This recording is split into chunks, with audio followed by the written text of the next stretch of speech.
ಇವತ್ತು ಮಾಡಿದ್ದು ಲೈವ್ ಇದೆಯಾ? ಹಾಂ ಹಾಂ 2 minutes.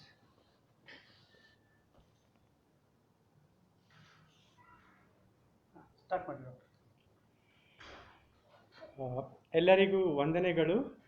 ನನ್ನ ಹೆಸರು ಡಾಕ್ಟರ್ ಸುನಿಲ್ ಕಾರಂತ್, ಮಣಿಪಾಲ್ ಆಸ್ಪತ್ರೆಯ ICU ವಿಭಾಗದ ಚೇರ್ಮನ್ ನಾನು. ಇಂದಿನ ಮುಂದಿನ 1 ಗಂಟೆಯಲ್ಲಿ ನಾನು ಕೋವಿಡ್ನ ಬಗ್ಗೆ ಕೆಲವು ಇಂಪಾರ್ಟೆಂಟ್ ವಿಷಯಗಳನ್ನು, ಕೆಲವು ಅನಿವಾರ್ಯ ವಿಷಯಗಳನ್ನು ನೀವು ಏನೇನು ತಿಳ್ಕೊಂಡಿರಬೇಕು ಅದರ ಬಗ್ಗೆ ಎಲ್ಲ ಸ್ವಲ್ಪ ಮಾತನಾಡುತ್ತೇನೆ. ಮೊದಲಿನ 10-15 ನಿಮಿಷಗಳಲ್ಲಿ ಒಂದು ಬ್ರೀಫ್ ಆಗಿ, ಒಂದು ಸಂಕ್ಷಿಪ್ತವಾಗಿ ಏನೇನು ಅದರ ಪಾಯಿಂಟ್ಸ್ಗಳನ್ನು ಡಿಸ್ಕಸ್ ಮಾಡಿ, ಮುಂದೆ ನಿಮ್ಗೆ ಏನಾದರೂ ಪ್ರಶ್ನೆಗಳಿದೆಯಾ ಅಂತ ನಾವು ಮತ್ತೆ ತಗೊಳ್ಳೋಣ. ಮೊದಲಿನದಾಗಿ COVID-19 ಅಂದರೆ ಏನು? ನೀವೆಲ್ಲ ತಿಳಿದಿರುವ ಪ್ರಕಾರ ಈ ಒಂದು ಪ್ಯಾಂಡಮಿಕ್ ಅಂತ ಒಂದು ಹೇಳ್ತೇವೆ, ಅಂದರೆ ಮಹಾ ರೋಗ ಚೈನಾದಲ್ಲಿ ಶುರುವಾಗಿ ಹಿಂದಿನ 3 ತಿಂಗಳುಗಳಲ್ಲಿ ಇದು ಇಡೀ ಜಗತ್ತಿಗೆ ಹರಡಿ ಈಗ 200ಕ್ಕಿಂತ ಹೆಚ್ಚು ದೇಶಗಳಲ್ಲಿ ಇದರ ಪರಿಣಾಮಗಳು ಕಾಣುತ್ತಿವೆ. ನೀವು ಈಗ ನ್ಯೂಸಲ್ಲಿ ನೋಡಿರುವ ಪ್ರಕಾರ ಇದು ಬಹಳಷ್ಟು ತೊಂದರೆಗಳನ್ನು ಕೊಟ್ಟಿದೆ. ಚೈನಾದಲ್ಲಿ 30,000ದಷ್ಟು ಜನ ಜೀವ ಕಳೆದುಕೊಂಡಿದ್ದಾರೆ. 80,000ಕ್ಕಿಂತ ಹೆಚ್ಚಿನ ಜನಗಳು ರೋಗಕ್ಕೆ ಪಡೆದು ಅದಕ್ಕೆ ಚಿಕಿತ್ಸೆಯನ್ನು ಪಡೆದು ಗುಣ ಹೊಂದಿದವರು ಇದ್ದಾರೆ. ಚೈನಾದಿಂದ ಈ ಶುರುವಾದ ರೋಗ ಸೌತ್ ಈಸ್ಟ್ ಏಷ್ಯಾದಲ್ಲಿ ಹರಡಿ ಮುಂದೆ Europe, middle east, USA and ಇಂಡಿಯಾಕ್ಕೂ ಬಂದು ಈಗ ಇಡೀ ದೇಶಕ್ಕೆ ಬಹಳ ಒಂದು ಸಂಕಷ್ಟದ ಒಂದು ಪರಿಣಾಮಕ್ಕೆ ಬಂದು ನಿಂತಿದೆ. ಇವತ್ತಿನ ಸಂಖ್ಯೆ ನೀವು ತಿಳಿದ ಪ್ರಕಾರ ಆಲ್ಮೋಸ್ಟ್ 60,000ದಷ್ಟು ಪೇಷಂಟ್ಸ್ ಇನ್ಫೆಕ್ಟ್ ಆಗಿದ್ದಾರೆ. ನಿಯರಿಂಗ್ 2,000 ಜನರು ಜೀವ ಕಳೆದುಕೊಂಡಿದ್ದಾರೆ. ಹಾಗೆ ಇರುವಾಗ ಇದರ ಬಗ್ಗೆ ನಾವು ಸ್ವಲ್ಪ ತಿಳಿದುಕೊಂಡು ಮುಂದಿನ ಕೆಲವು ತಿಂಗಳುಗಳಲ್ಲಿ ನಾವು ಏನೇನು ಜಾಗೃತೆಗಳನ್ನು ತಗೊಳ್ಳಬೇಕೆಂದು ನಾನು ಹೇಳುತ್ತೇನೆ. COVID-19 ಅಂದರೆ ಏನು, ಅದು ಹೇಗೆ ಬರುತ್ತದೆ? ಮೊದಲನೇದಾಗಿ ಇದೊಂದು ವೈರಲ್ ಡಿಸೀಸ್ ಅಂತ ಹೇಳ್ತೇವೆ, ಒಂದು ವೈರಾಣುಗಳಿಂದ ಬರುವಂತಹ ಕಾಯಿಲೆ. ಈ ಮಹಾಮಾರಿ ರೋಗ ಮೊದಲಿನ ಕೆಲವು ದಿನಗಳಲ್ಲಿ ಹೇಗೆ ಶುರುವಾಯಿತು ಅಂತ ಹೇಳುವುದು ಈಗಲೂ ನಮ್ಮ ವೈಜ್ಞರಿಗೆ ಕೆಲವು ಒಂದು ಕುತೂಹಲದ ವಿಷಯವಾಗಿದೆ. ಇದು ಪ್ರಾಬಬ್ಲಿ ಅಂದರೆ ಇದು ಶುರುವಾದ ಜಾಗ ಒಂದು ಸೀ ಫುಡ್ ಮಾರ್ಕೆಟ್ ಅಂತ ಹೇಳ್ತಾರೆ. ವುಹಾನ್ ಪ್ರಾವಿನ್ಸ್ ಅಂತ ಒಂದು ಸ್ಟೇಟ್ ಇದೆ ಈ ಚೈನಾದಲ್ಲಿ. ಅಲ್ಲಿಂದ ಶುರುವಾಗಿ ಅಂದರೆ ಮೇ ಬಿ ಈ ಕೆಲವು ಪ್ರಾಣಿಗಳಿಂದ ನಮ್ಮ ಮನುಷ್ಯರಿಗೆ ಬಂದ ಹಾಗೆ ಕಾಣ್ತದೆ. ಈ ವೈರಸ್ ಒಂದು ಜಾತಿಯ ವೈರಸ್ಗೆ ಕೊರೋನಾ ವೈರಸ್ ಅಂತ ಹೇಳ್ತೇವೆ. ಕೊರೋನಾದಲ್ಲಿ ಹಲವಾರು ವೈರಸ್ಗಳಿವೆ. ಇದರಲ್ಲಿ ಒಂದು ಜಾತಿ COVID-19ಗೆ ರೆಸ್ಪಾನ್ಸಿಬಲ್ ಆಗಿದೆ. ಈಗ ಇದರ ಸಿಂಪ್ಟಮ್ಸ್ ಏನು, ಇದರಲ್ಲಿ ಯಾವ ಥರ ಪೇಷಂಟ್ ನಮಗೆ ರೋಗವಿದೆ ಅಂತ ಒಂದು ಯಾವ ಥರದ ಚಿಹ್ನೆಗಳನ್ನು ತೋರಿಸಬಹುದು. ಇಷ್ಟು ಹರಡಿದರೂ ಕೂಡ ಇದಕ್ಕೆ ನಾನು ಮೊದಲನೇದಾಗಿ ಏನು ಹೇಳ್ತೇನೆ ಅಂದರೆ ಎಲ್ಲರೂ ಭಯ ಬೀಳುವಂಥ ವಿಷಯವಲ್ಲ. ಯಾಕಂದರೆ ಓವರಾಲ್ ಇಡೀ ಜಗತ್ತಲ್ಲಿ ನಾವು ಮಾರ್ಟಾಲಿಟಿ ರೇಟ್ ಅಂತ ಹೇಳ್ತೇವೆ. ಮಾರ್ಟಾಲಿಟಿ ಅಂದರೆ ಎಷ್ಟು ಜನ ಸಾಯ್ತಾರೆ, 100 ಜನರಿಗೆ ಈ ಕಾಯಿಲೆ ಬಂದರೆ ಎಷ್ಟು ಜನ ಸಾಯ್ತಾರೆ ಅಂತ ನೋಡಿದರೆ ಖಾಲಿ 2-5%. ಕೆಲವು ದೇಶಗಳಲ್ಲಿ 10% ಇದೆ, ಬಟ್ ಹೆಚ್ಚಿನ ಆವರೇಜ್ ತಗೊಂಡಿದ್ರೆ 3% ಜನರಿಗೆ ತೊಂದರೆ ಬರುತ್ತದೆ. ಅದರಲ್ಲೂ ಕೆಲವು ಹೈ ರಿಸ್ಕ್ ಪಾಪ್ಯುಲೇಷನ್ ಅಂತ ಹೇಳ್ತೇವೆ, ಅಂದರೆ ಜಾಸ್ತಿ ರಿಸ್ಕ್ ಇರುವಂತಹ ಪೇಷಂಟ್ಸ್ ಯಾರೆಂದರೆ ಮನೆಯಲ್ಲಿ ಎಲ್ಡರ್ಸ್ ಇದ್ದರೆ, 60 ವರ್ಷಕ್ಕಿಂತ ಜಾಸ್ತಿ ಇದ್ದರೆ, ಡಯಾಬಿಟೀಸ್ ಅಥವಾ ಹೈ ಬ್ಲಡ್ ಪ್ರೆಷರ್, ಹಾರ್ಟ್ ತೊಂದರೆಗಳಿದ್ದವರು, ಅಥವಾ ಪೇಷಂಟ್ಗಳಿಗೆ ಲಂಗ್ ಪ್ರಾಬ್ಲಮ್ಸ್ ಇದೆ, ಅಥವಾ ಬಹಳ ಚಿಕ್ಕ ಮಕ್ಕಳಿಗೆ ಸ್ವಲ್ಪ ರಿಸ್ಕ್ ಇರುವಂಥದ್ದು. ಮೇನ್ಲಿ ಎಲ್ಡರ್ಲಿ ಪಾಪ್ಯುಲೇಷನ್ ಅಂತ ಹೇಳ್ತೇವೆ, ಅಂದರೆ 60 ವರ್ಷಕ್ಕಿಂತ ಜಾಸ್ತಿ ಆದವರಿಗೆ ಸ್ವಲ್ಪ ರಿಸ್ಕ್ ಜಾಸ್ತಿ ಇರುತ್ತದೆ. ಅವರಲ್ಲೂ ಕೂಡ ಎಲ್ಲರಿಗೂ ಕಾಯಿಲೆ ಬಂದವರಿಗೆ ಎಲ್ಲರಿಗೂ ಜೀವಕ್ಕೆ ಹಾನಿ ಬರುತ್ತದೆ ಅಂತ ಅಲ್ಲ. ಹಾಗಾಗಿ ಇದರ ಬಗ್ಗೆ ತಿಳಿಬೇಕು, ಬಟ್ ಇದರ ಬಗ್ಗೆ ಹೆದರುವುದು ಸಾಮಾನ್ಯವಾಗಿ ಅವಶ್ಯಕತೆ ಇಲ್ಲ. ನಾವು ಕೆಲವು ಸಾಮಾನ್ಯ ಜಾಗ್ರತೆಗಳನ್ನು ತಗೊಂಡರೆ ಇದಕ್ಕೆ ಏನೇನು ಬೇಕೋ ನಾವು ಜಾಗ್ರತೆಗಳು ಮಾಡಿಕೊಂಡು ಈ ರೋಗವನ್ನು ನಮಗೆ ಬಾರದಂತೆ ನೋಡಿಕೊಳ್ಳುವುದು, ಅದಕ್ಕಿಂತಲೂ ಹೆಚ್ಚು ಇದರ ಹರಡುವುದನ್ನು ತಡೆಯುವುದು ಬಹಳ ಮುಖ್ಯ. ಸೊ ಇದು ಹೇಗೆ ನಮಗೆ ಕಂಡುಕೊಳ್ಳುತ್ತದೆ, ಯಾವ ಥರದಲ್ಲಿ ಕಂಡುಕೊಳ್ಳುತ್ತದೆ? ಮುಖ್ಯವಾಗಿ ಇದು ಸಾಮಾನ್ಯವಾಗಿ ಬರೋ ವೈರಲ್ ಜ್ವರಗಳ ಥರವೇ ಇದರ ಲಕ್ಷಣಗಳು. 80% ಜನರಲ್ಲಿ ಜ್ವರ, ಕೆಮ್ಮು, ಸ್ವಲ್ಪ ಗಂಟ್ಲು ನೋವು, ಸೋರ್ ಥ್ರೋಟ್ ಅಂತ ಹೇಳ್ತೀವಿ, ಗಂಟ್ಲು ನೋವು ಈ ಥರವಾಗಿ ಬರುತ್ತದೆ. ಕೆಲವರಲ್ಲಿ ಉಸಿರಾಡಲಿಕ್ಕೆ ತ್ರಾಸ ಬರಬಹುದು. ಅಂಥವರಲ್ಲಿ ನಾವು ಸ್ವಲ್ಪ ಜಾಗ್ರತೆ ಜಾಸ್ತಿ ತಗೊಳ್ಬೇಕು. 100 ಜನರು ಪೇಷಂಟಲ್ಲಿ 80 ಜನರಿಗೆ ನಾವು ಕಂಡ ಪ್ರಕಾರ, ನಮ್ಮ ಸೈಂಟಿಫಿಕ್ ಆಗಿ ನಾವು ನೋಡಿದ ಪ್ರಕಾರ 80%ನವರಿಗೆ ಕಾಮನ್ ಕೋಲ್ಡ್ ಥರ ಇದು ಪ್ರೆಸೆಂಟ್ ಆಗುವ ಕಾಯಿಲೆ. ಬಟ್ ಇನ್ನೂ ಇದಕ್ಕಿಂತಲೂ ಹೆಚ್ಚು ಏನಂದರೆ, ಎಷ್ಟೋ ಜನರಿಗೆ ಎಸಿಂಪ್ಟಮ್ಯಾಟಿಕ್, ಅಂದರೆ ಯಾವುದೇ ಚಿಹ್ನೆಗಳು ಇಲ್ಲದೆ ರೋಗ ಬಂದು ಹೋಗಬಹುದು. ಇದು ನಮಗೆ ಬಹಳ ಮುಖ್ಯ ಎಪಿಡೆಮಾಲಜಿ ಪರ್ಸ್ಪೆಕ್ಟಿವಿಂದ. ಎಪಿಡೆಮಾಲಜಿ ಅಂದರೆ ಈ ರೋಗದ ಬಗ್ಗೆ ಕಮ್ಯುನಿಟಿಯಲ್ಲಿ, ನಮ್ಮ ಜನತೆಯಲ್ಲಿ ಹೇಗೆ ಹರಡುತ್ತದೆ ಅಂತ ತಿಳಿಲಿಕ್ಕೆ ಇದು ಒಂದು ಬಹಳ ಮುಖ್ಯವಾದ ವಿಷಯ ನಾವು ತಿಳಿಬೇಕಾಗಿದ್ದು. ಯಾಕಂದರೆ ಚಿಹ್ನೆ ಬಂದವರಿಗೆ ರೋಗ ಇದೆ ಅಂತ ತಿಳಿಯುವುದು ಬಹಳ ಸುಲಭ. ಚಿಹ್ನೆ ಇಲ್ಲದವರಿಗೆ, ಯಾವುದೇ ಥರದ ಸಿಂಪ್ಟಮ್ಸ್ ಇಲ್ಲದವರಿಗೆ ರೋಗ ಬಂದು ಹೋಗಿದೆ ಅಂತ ತಿಳಿಯುವುದು ಕಷ್ಟ. ಇದರಿಂದ ಏನು ತೊಂದರೆ ಅಂದರೆ, ಈಗ ಒಬ್ಬರಿಗೆ ಚಿಹ್ನೆ ಇಲ್ಲದೆ, ಸಿಂಪ್ಟಮ್ಸ್ ಇಲ್ಲದೆ ರೋಗ ಬಂದು ಹೋದರೆ ಅವರು ಬೇರೆ ಬೇರೆಯವರಿಗೆ ಈ ರೋಗವನ್ನು ಹರಡಿಸಲಿಕ್ಕೆ ಒಂದು ರಿಸ್ಕ್ ಇರ್ತದೆ. ನಾವು ಇದನ್ನು ಹೇಗೆ ಲೆಕ್ಕ ಹಾಕೋದಂದರೆ, ವೈಜ್ಞಾನಿಕವಾಗಿ R0 ಅಂತ ಒಂದು ನಂಬರ್ ಇದೆ. R0 ಅಂದರೆ ಒಂದು ಮನುಷ್ಯನಿಗೆ ಕಾಯಿಲೆ ಬಂದರೆ ಅವರು 2 ರಿಂದ 3 ಜನರಿಗೆ ಈ ಕಾಯಿಲೆಯನ್ನು ಹರಡಿಸಬಲ್ಲ ಒಂದು ಕೆಪಾಸಿಟಿ ಇರ್ತದೆ. ಯಾಕಂದರೆ ಈ ವೈರಸ್ಸಿನ ಲಕ್ಷಣಗಳಿಂದ, ಈ ವೈರಸ್ಸಿನ ಹರಡುವ ಶಕ್ತಿಗಳಿಂದ ಒಬ್ಬನಿಗೆ ಇನ್ಫೆಕ್ಷನ್ ಬಂದರೆ ಕನಿಷ್ಠ ಪಕ್ಷ 3 ಜನರಿಗೆ ಇದರ ಪರಿಣಾಮಗಳು ಸ್ಪ್ರೆಡ್ ಆಗ್ಬೋದು, ಈ ಕಾಯಿಲೆ ಸ್ಪ್ರೆಡ್ ಆಗ್ಬೋದು.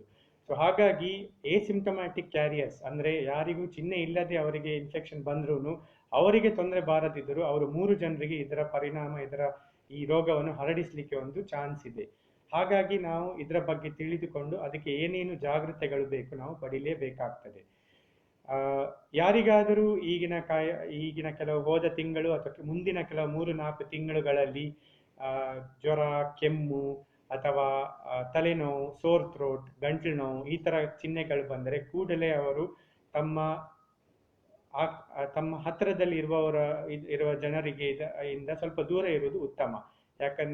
ಯಾಕಂದ್ರೆ ಇದು ಕೋವಿಡ್ ಅಂತ ನೆಗೆಟಿವ್ ಬರುವ ತನಕ ಅಥವಾ ಕೋವಿಡ್ ಅಲ್ಲ ಅಂತ ನಾವು ಪರಿಗಣಿಸುವವರೆಗೆ ಇದರ ಬಗ್ಗೆ ನಾವು ಸ್ವಲ್ಪ ಜಾಗ್ರತೆ ಮಾಡಬೇಕಾಗ್ತದೆ. ಕೆಲವರಲ್ಲಿ ಸಿವಿಯರ್ ಡಿಸೀಸ್ ಆಗ್ಬೋದು. ಸಿವಿಯರ್ ಡಿಸೀಸ್ ಅಂದರೆ 20%ನವರಲ್ಲಿ ಅವರಿಗೆ ಆಸ್ಪತ್ರೆಯ ಅವಶ್ಯಕತೆ ಬೇಕಾಗ್ಬೋದು, ಆಕ್ಸಿಜನ್ ಬೇಕಾಗ್ಬೋದು. ಈ ಮೈಲ್ಡ್ ಕಾಯಿಲೆ 20%ನವರಲ್ಲಿ ICU ವರೆಗೂ ಹೋಗುವಂಥ ಪರಿಸ್ಥಿತಿ ಬರ್ಬೋದು. ಇದರಲ್ಲಿ ಹಲವಾರು ಕಾಂಪ್ಲಿಕೇಶನ್ಸ್ಗಳು ಆಗ್ಬೋದು. ಕಾಂಪ್ಲಿಕೇಶನ್ಸ್ ಅಂದರೆ ಈ ರೋಗ ಬಹಳ ಸಿವಿಯರ್ ನೇಚರ್, ಅಂದರೆ ಬಹಳ ಅದು ಕೃತಕ ಪರಿಸ್ಥಿತಿಗೆ ಮುಟ್ಟಬಹುದು. ಹೇಗೆಂದರೆ ಇದು ನಿಮೋನಿಯಾ ಆಗಬಹುದು, ಅಥವಾ ಲಂಗ್ಸ್ ಅಲ್ಲಿ, ಶ್ವಾಸಕೋಶದಲ್ಲಿ ಇದರ ಪರಿಣಾಮವಾಗಿ ARDS ಅಂತ ಹೇಳ್ತೇವೆ. ಇದು ಬಹಳ ಸಿವಿಯರ್ ತರದ ನಿಮೋನಿಯಾಕ್ಕೆ ARDS ಅಂದರೆ ಬಹಳಷ್ಟು ಲಂಗಲ್ಲಿ ಶ್ವಾಸಕೋಶದಲ್ಲಿ ತೊಂದರೆಗಳು ಆಗಿ ನೀರು ತುಂಬಿಕೊಂಡು ಅವರಿಗೆಲ್ಲ ವೆಂಟಿಲೇಟರ್, ಉಸಿರಾಡಲಿಕ್ಕೆ ಮೆಷಿನಿನ ಸಹಾಯ ಬೇಕಾಗೋದು. ಇದಕ್ಕೆ ARDS ಅಂತ ಹೇಳ್ತೇವೆ.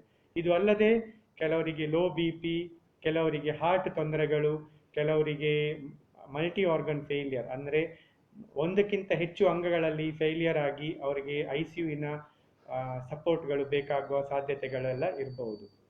ಸೊ ಯಾವ ಪೇಷಂಟ್ಗಳು ಈ ಕಮ್ಮಿ ಇರುವ ಕಾಯಿಲೆ, ಅಂದರೆ ಮೈಲ್ಡ್ ಡಿಸೀಸಿಂದ ಸಿವಿಯರ್ ಡಿಸೀಸಿಗೆ ಹೋಗ್ತಾರಂತ ನಮಗೆ ಡಿಸೀಸ್ ಬಂದಾಗ, ಕಾಯಿಲೆ ಶುರುವಾದಾಗ ಹೇಳೋದು ಸ್ವಲ್ಪ ಕಷ್ಟ. ಹಾಗಾಗಿ ನಾವು ಮುಖ್ಯವಾಗಿ ಏನು ತಿಳಿಬೇಕಂದ್ರೆ, ಯಾರೇ ಆಗಲಿ ಈ ಕೆಲವು ಚಿಹ್ನೆಗಳು, ನಾನು ಹೇಳಿದ ಕೆಲವು ಸಿಂಪ್ಟಮ್ಸ್ಗಳು ಬಂದ ಕೂಡಲೇ ಅವರು ಜಾಗ್ರತೆಗಳನ್ನು ತಗೊಳ್ಬೇಕಾಗುತ್ತದೆ. ಈಗ ನಾವು ಜಾಗ್ರತೆ ಬಗ್ಗೆ ಮಾತಾಡುವಾಗ ರೋಗ ಇರುವವರಲ್ಲಿ ಒಂದು ಥರದ ಜಾಗ್ರತೆ, ಯಾರಿಗೆ ರೋಗ ಬರಬಹುದು ಅಂದರೆ ಸಸೆಪ್ಟಬಲ್ ಪಾಪ್ಯುಲೇಷನ್, ಅಥವಾ ಯಾವ ರೋಗ ಇದ್ದಾರೆ ಅವರ ಹತ್ತಿರದಲ್ಲಿ ಇರುವವರು ಏನೇನು ಜಾಗ್ರತೆಗಳನ್ನು ತಗೊಳ್ಬೇಕು ಅದರ ಬಗ್ಗೆ ಸ್ವಲ್ಪ ನಾನು ಮಾತಾಡ್ತೇನೆ. ಇವಾಗ ರೋಗ ಇರುವವರು ಅಥವಾ ರೋಗ ಇದೆ ಅಂತ ಒಂದು ಸಂದೇಹ ಇರುವವರು, ಸಸ್ಪೆಕ್ಟ್ಸ್ ಅಂತ ಹೇಳ್ತೇವೆ ನಾವು, ಅಂದರೆ ಯಾರಿಗೆ ಕಾಯಿಲೆ ಇರಬಹುದು ಅಂತ ನಾವು ಊಹಿಸ್ತೇವೆ ಅಂಥವ್ರಿಗೆ ನಾವು ಟೆಸ್ಟಿಗೆ ಕಳಿಸಬೇಕಾಗ್ತದೆ. ಟೆಸ್ಟ್ ರಿಪೋರ್ಟ್ ಬರುವವರೆಗೂ ಇವರನ್ನು ನಾವು ಸಸ್ಪೆಕ್ಟ್ಸ್ ಅಂತ ನಾವು ಪರಿಗಣಿಸ್ತೇವೆ. ಸೊ ಅಂಥವರು ಏನೇನು ಜಾಗ್ರತೆ ಮಾಡಬೇಕಂದ್ರೆ, ಮೊದಲಿನದಾಗಿ ಮನೆಯಲ್ಲಿ ಅವರು ಸೆಪರೇಟ್ ಆಗಿ ಒಂದು ಕೋಣೆಯಲ್ಲಿ ಕೂತ್ಕೊಳ್ಬೇಕು. ಅವರು ತಮ್ಮಷ್ಟಕ್ಕೆ ಒಂದು ಮಾಸ್ಕ್ ಅನ್ನು ಹಾಕಿ ಅವರು ಬೇರೆಯವರಿಗೆ ಈ ರೋಗ ಹರಡದಂತೆ ನಾವು ಪ್ರೊಟೆಕ್ಷನ್ ಅನ್ನು ಮಾಡಬೇಕಾಗುತ್ತದೆ. ಈಗ ಮುಖ್ಯವಾಗಿ ಈ ಸಿಂಪ್ಟಮ್ಸ್ ಇರುವಾಗ ಒಂದು ಕಡೆಯಲ್ಲಿ ಕೂತು ಆದಷ್ಟು ಗಾಳಿ ಬೆಳಕಿರುವಂತಹ ರೂಮಲ್ಲಿ ಇದ್ದು ಅವರಿಗೆ ಸೆಪರೇಟ್ ಆದ ಒಂದು ಬಟ್ಟೆಗಳು, ಸೆಪರೇಟ್ ಆದ ಪಾತ್ರೆಗಳು, ಸೆಪರೇಟ್ ಆದ ಕೆಲವು ಐಟಮ್ಗಳನ್ನು ಇಟ್ಕೊಂಡು ಆ ರಿಪೋರ್ಟ್ ಬರೋವರೆಗೆ ಅಲ್ಲಿ ಅವರು ಇರಬೇಕಾಗುತ್ತದೆ. ಒಂದು ವೇಳೆ ಅನ್ಫಾರ್ಚುನೇಟ್ಲಿ ರಿಪೋರ್ಟ್ ಪಾಸಿಟಿವ್ ಬಂತಂತ ಆದರೆ ಮುಖ್ಯವಾಗಿ ಅವರು ಪಾಸಿಟಿವ್ ಬಂದರೆ ಈ ಪ್ರಿಕಾಷನ್ಸ್ಗಳನ್ನು ಅವರು 14 ದಿನದವರೆಗೆ ಆದರೂ ಕಂಟಿನ್ಯೂ ಮಾಡಿ ಟೆಸ್ಟ್ಗಳನ್ನು ಮತ್ತೆ ರಿಪೀಟ್ ಮಾಡಬೇಕಾಗುತ್ತದೆ. ಇದರ ಮಧ್ಯದಲ್ಲಿ ವೈದ್ಯಕೀಯ ಸಲಹೆಯನ್ನು ತಗೊಳ್ಳೋದು ಬಹಳ ಮುಖ್ಯ. ಹಾಗಾಗಿ ಯಾರಿಗಾದರೂ ಚಿಹ್ನೆ ಇದೆ ಅಂತ ಕಂಡ್ರೆ, ಈ ಸಿಂಪ್ಟಮ್ಸ್ಗಳು ಇದೆ ಅಂತ ಆದರೆ, ಮೊದಲನೇದಾಗಿ ಅವರ ಕ್ವಾರಂಟೈನ್ ಅಂತ ಹೇಳ್ತೇವೆ, ಅವರು ಜಾಗ್ರತೆಗಳನ್ನು ಶುರು ಮಾಡಿ ಆದಷ್ಟು ಬೇಗ ವೈದ್ಯಕೀಯ ಸಲಹೆಯನ್ನು ತಗೊಳ್ಳುವುದು ಬಹಳ ಮುಖ್ಯ. ವೈದ್ಯಕೀಯ ಸಲಹೆಗೆ ಹೋದಾಗ ಕೂಡ ಆಸ್ಪತ್ರೆಯಲ್ಲಿ ಎಲ್ಲ ಆಸ್ಪತ್ರೆ, ಯಾವುದೇ ಆಸ್ಪತ್ರೆಗೂ ಹೋಗಬಹುದು. ಇದಕ್ಕೆ ಎಲ್ಲ ಆಸ್ಪತ್ರೆಗಳಲ್ಲೂ ಬೇಕಾದಂತಹ ಕೆಲವು ವ್ಯವಸ್ಥೆಗಳನ್ನು ಮಾಡಿದ್ದಾರೆ.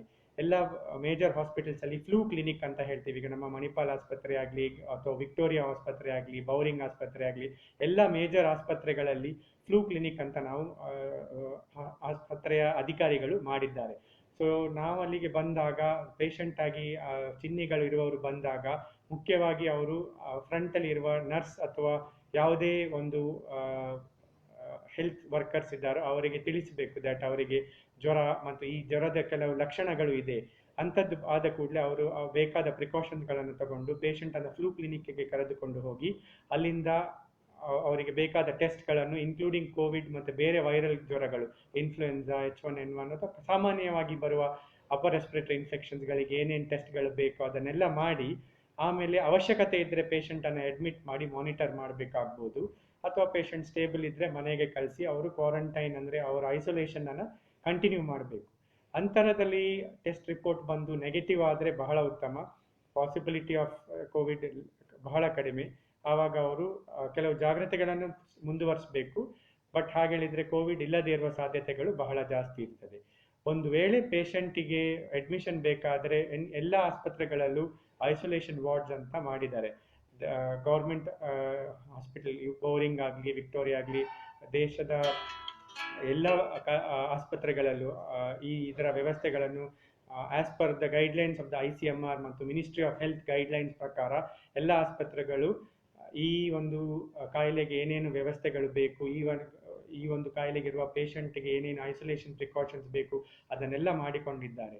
ಸೊ ಅದಕ್ಕೆ ಸರಿಯಾಗಿ ಅಡ್ಮಿಷನ್ ಮಾಡಿ ರಿಪೋರ್ಟ್ ಬರುವವರೆಗೆ ಅದಕ್ಕೆ ಬೇಕಾದ ಟ್ರೀಟ್ಮೆಂಟ್ಗಳನ್ನು ಶುರು ಮಾಡಿ ಅವರನ್ನು ಮಾನಿಟರ್ ಮಾಡಿ ಇಟ್ಕೊಳ್ಬೇಕಾಗ್ತದೆ. ಕೆಲವು ಪೇಷಂಟ್ಸ್ ಬಹಳ ಸಿಕ್ಕಾದರೆ ಅಂಥವರಿಗೆ ಐಸೋಲೇಷನ್ ICU ಈ ಥರದ ವ್ಯವಸ್ಥೆಗಳು ಮಾಡಿ ಅವರಿಗೆ ಏನೇನು ಸಪೋರ್ಟ್ಗಳು ಬೇಕು ಅದನ್ನೆಲ್ಲ ನಾವು ಮಾಡಿಕೊಳ್ಳಬೇಕಾಗ್ತದೆ. ಸೊ ನಾನು ನಿಮಗೆ ಚಿಹ್ನೆಗಳ ಬಗ್ಗೆ ಹೇಳಿದಾಗ ನಿಮಗೆ ಹೇಳಿದ್ದೇನೆ ದಟ್ 70 to 80% ಅಂದರೆ 70% ಜನರಿಗೆ ಕಾಮನ್ ಕೋಲ್ಡ್ ಸಿಂಪ್ಟಮ್ಸ್ ಥರ ಇರ್ತದೆ. ಅಂದರೆ ಯಾರಿಗಾದರೂ ಈ ರೆಸ್ಪಿರೇಟರಿ ಇನ್ಫೆಕ್ಷನ್ ಸಿಂಪ್ಟಮ್ಸ್ ಕಾಮನ್ ಆಗಿ ಬರೋದು. ಕೆಲವರಲ್ಲಿ ತಲೆ ಚಕ್ಕರ್ ಬರೋದು, ಕೆಲವರಲ್ಲಿ ಹಾರ್ಟ್ ತೊಂದರೆ ಬರ್ಬೋದು, ಕೆಲವರಲ್ಲಿ ಅಪರೂಪದಲ್ಲಿ ಅವರಿಗೆ ಲೂಸ್ ಮೋಷನ್ನು, ವಾಂತಿ ಈ ಥರದ ಪ್ರೆಸೆಂಟೇಷನ್ ಕೂಡ ಬರ್ಬೋದು. ಹಾಗಾಗಿ ಈಗಿನ ನಮ್ಮ ಗೈಡ್ಲೈನ್ ಪ್ರಕಾರ ಯಾರಿಗೇ ಆಗಲಿ ಜ್ವರ ಇದ್ದು ಯಾವುದೇ ಬೇರೆ ಲಕ್ಷಣಗಳು ಇದ್ದರೆ ಅದನ್ನು ನಾವು ಕೋವಿಡ್ ಅಂತ ನಾವು ಸಸ್ಪೆಕ್ಟ್ ಆಗಿ ಕನ್ಸಿಡರ್ ಮಾಡಬೇಕಾಗ್ತದೆ. ಯಾಕಂದರೆ ಈ ವೈರಲ್ ಜ್ವರಗಳು ಕೆಲವೊಮ್ಮೆ ಟೆಕ್ಸ್ಟ್ ಬುಕ್ಕಲ್ಲಿ ಇದ್ದ ಹಾಗೆ ಪ್ರತಿ ಸಲ ಒಂದೇ ಥರ ಬರಬೇಕಂತ ಇಲ್ಲ. ಇದರಲ್ಲಿ ಬೇರೆ ಬೇರೆ ಥರದ ಚಿಹ್ನೆಗಳು ಬೇರೆ ಬೇರೆ ಥರದ ಲಕ್ಷಣಗಳಲ್ಲಿ ಕೂಡ ಪ್ರೆಸೆಂಟ್ ಆಗ್ಬೋದು, ಆಗಿ ಬರಬಹುದು. ಹಾಗಾಗಿ ಯಾವುದೇ ಪೇಷಂಟಿಗೆ ನಮಗೆ ಸಸ್ಪಿಷನ್ ಇದೆ, ಸಸ್ಪೆಕ್ಟ್ ಇದೆ ಅಂತ ಸಂದರ್ಭದಲ್ಲಿ ನಾವು ಈ ಪ್ರಿಕಾಷನ್ಸ್ಗಳನ್ನು ನಾವು ತಗೊಳ್ಬೇಕಾಗ್ತದೆ. ಈಗ ಈ ಕಾಯಿಲೆಯನ್ನು ನಾವು ಹೇಗೆ ಪ್ರಿವೆಂಟ್ ಮಾಡ್ಬೋದು, ಹೇಗೆ ಇದನ್ನು ಬೇರೆಯವರಿಗೆ ಬಾರದಾಗೆ ಹರಡುವುದನ್ನು ನಾವು ಕಮ್ಮಿ ಮಾಡ್ಬೋದು, ಇದರ ವಿಷಯದಲ್ಲಿ ನಿಮಗೆ ತಿಳಿದಿರುವ ಪ್ರಕಾರ ನಮ್ಮ ಸೆಂಟ್ರಲ್ ಗೌರ್ಮೆಂಟ್ ಮತ್ತು ನಮ್ಮ ರಾಜ್ಯದ ಸರ್ಕಾರಗಳು ಹಲವಾರು ಸ್ಟೆಪ್ಸ್ಗಳನ್ನು ತಗೊಂಡಿದ್ದೇವೆ. ನೀವು ತಿಳಿದಿರೋ ಪ್ರಕಾರ ಮಾರ್ಚ್ 22ನೇ ನಂತರ 22ನೇ 23ನೇ ತಾರೀಕಿನ ಅಂದಾಜಿಗೆ ಸೆಂಟ್ರಲ್ ಗೌರ್ಮೆಂಟಿಂದ ನಾವು ಲಾಕ್ಡೌನ್ ಅಂತ ನಾವು ಶುರು ಮಾಡಿದ್ದೇವೆ. ಇದು ಯಾಕೆ ನಾವು ಮಾಡಿದ್ದೇವೆ, ಇದರ ಹಿಂದೆ ಸರ್ಕಾರದ ಸೈಂಟಿಫಿಕ್ ರ್ಯಾಷನಲ್ ಏನು, ಇದರ ವಿಜ್ಞಾನದ ಐಡಿಯಾ ಏನು, ಯಾಕೆ ಈ ಸಲಹೆಯನ್ನು ಸರ್ಕಾರಕ್ಕೆ ನಮ್ಮ ತಜ್ಞರು ಕೊಟ್ಟು ಇದನ್ನು ಯಾಕೆ ಮಾಡಿದ್ದಾರೆ. ನಾನು ನಿಮಗೆ ಆಲ್ರೆಡಿ ಹೇಳಿದ ಹಾಗೆ ಈ ಕಾಯಿಲೆಯಲ್ಲಿ ಬಹಳಷ್ಟು ಜನ ಅಂದರೆ 60 to 70% ಜನಗಳು ಬಹಳ ಮೈಲ್ಡ್ ಸಿಂಪ್ಟಮ್ಸ್ ಅಥವಾ ಎಸಿಂಪ್ಟಮ್ಯಾಟಿಕ್ ಇರ್ತಾರೆ. ಹಾಗಾಗಿ ಈ ಕಾಯಿಲೆ ಬರ್ತದೆ ಅಂತಲೂ ಅವರಿಗೆ ತಿಳಿಯದೆ ಈ ಕಾಯಿಲೆ ಬೇರೆಯವರಿಗೆ ಹರಡಬಹುದು. ನಿಮಗೆ R0 ಬಗ್ಗೆ ನಾನು ಹೇಳಿದ್ದೇನೆ. ಸೊ ಹಾಗಾಗಿ ಈ ಕಾಯಿಲೆ ಬಹಳ ಹರಡುವುದನ್ನು ತಪ್ಪಿಸಲಿಕ್ಕೆ ಜನರಿಂದ ಜನರಕ್ಕೆ ಇರುವ ಕಾಂಟ್ಯಾಕ್ಟನ್ನು ಕಮ್ಮಿ ಮಾಡುವುದು ಬಹಳ ಮುಖ್ಯ. ಸ್ಪೆಷಲಿ ಶುರುವಲ್ಲಿ ಅಂದರೆ ಈ ಎಪಿಡೆಮಿಕ್ ಅಥವಾ ಈ ಪ್ಯಾಂಡಮಿಕ್ ದೇಶಕ್ಕೆ ಆದ ಶುರುವಲ್ಲಿ ಅದನ್ನು ಆದಷ್ಟು ನಾವು ಕಾಂಟ್ಯಾಕ್ಟ್ಗಳನ್ನು ಕಡಿಮೆ ಮಾಡಿ ಜನ ಸೇರುವುದನ್ನು ಕಡಿಮೆ ಮಾಡಿದಷ್ಟು ಈ ರೋಗ ಹರಡುವುದನ್ನು ನಾವು ತಗ್ಗಿಸ್ಬೋದು. ಈ ರೋಗದಿಂದ ಬರುವ ರೋಗಿಗಳ ಸಂಖ್ಯೆಯನ್ನು ಕಡಿಮೆ ಮಾಡ್ಬೋದು. ಅದು ಅಲ್ಲದೆ ರೋಗಗಳ ಸಂಖ್ಯೆ ಜಾಸ್ತಿ ಆದರೂ ಇದನ್ನ ನಾವು ಈ ರೋಗದ ಸಂಖ್ಯೆ ಒಂದು ತಿಂಗಳಲ್ಲಿ ಬರುವುದನ್ನ ನಾವು ಆದಷ್ಟು ಅದನ್ನ ಸ್ಪ್ರೆಡ್ ಓವರ್ ಟೈಮ್ ಅಂತ ಹೇಳ್ತೇವೆ. ಅಂದ್ರೆ ಜಾಸ್ತಿ ಸಮಯಕ್ಕೆ ಅದನ್ನು ಹರಡಿಸಿದರೆ ನಮ್ಮ ಹೆಲ್ತ್ ಫೆಸಿಲಿಟಿ ಇದನ್ನ ಒಂದು ಡೀಲ್ ಮಾಡ್ಲಿಕ್ಕೆ ಅಂತ ಈ ಹೆಲ್ತ್ ಫೆಸಿಲಿಟಿ ಈ ಪೇಷಂಟ್ಗಳ ಲೋಡ್ ಅನ್ನ ಮ್ಯಾನೇಜ್ ಮಾಡುವಂತಹ ಒಂದು ಸನ್ನಿವೇಶ ಮಾಡಲಿಕ್ಕೆ ಸುಲಭ ಆಗಲಿಕ್ಕೆ ಇದನ್ನ ಮಾಡಿರೋದು. ಸೊ ಮುಖ್ಯವಾಗಿ ಲಾಕ್ಡೌನಿನ ಉದ್ದೇಶವೇನೆಂದರೆ ಈ ಈ ಜನರ ಒಟ್ಟುಗೂಡುವುದನ್ನ, ಜನರ ಕಾಂಟ್ಯಾಕ್ಟ್ ಅನ್ನ ಕಡಿಮೆ ಮಾಡಿ ಈ ರೋಗವನ್ನ ಹರಡಿಸುವುದನ್ನ ಅಥವಾ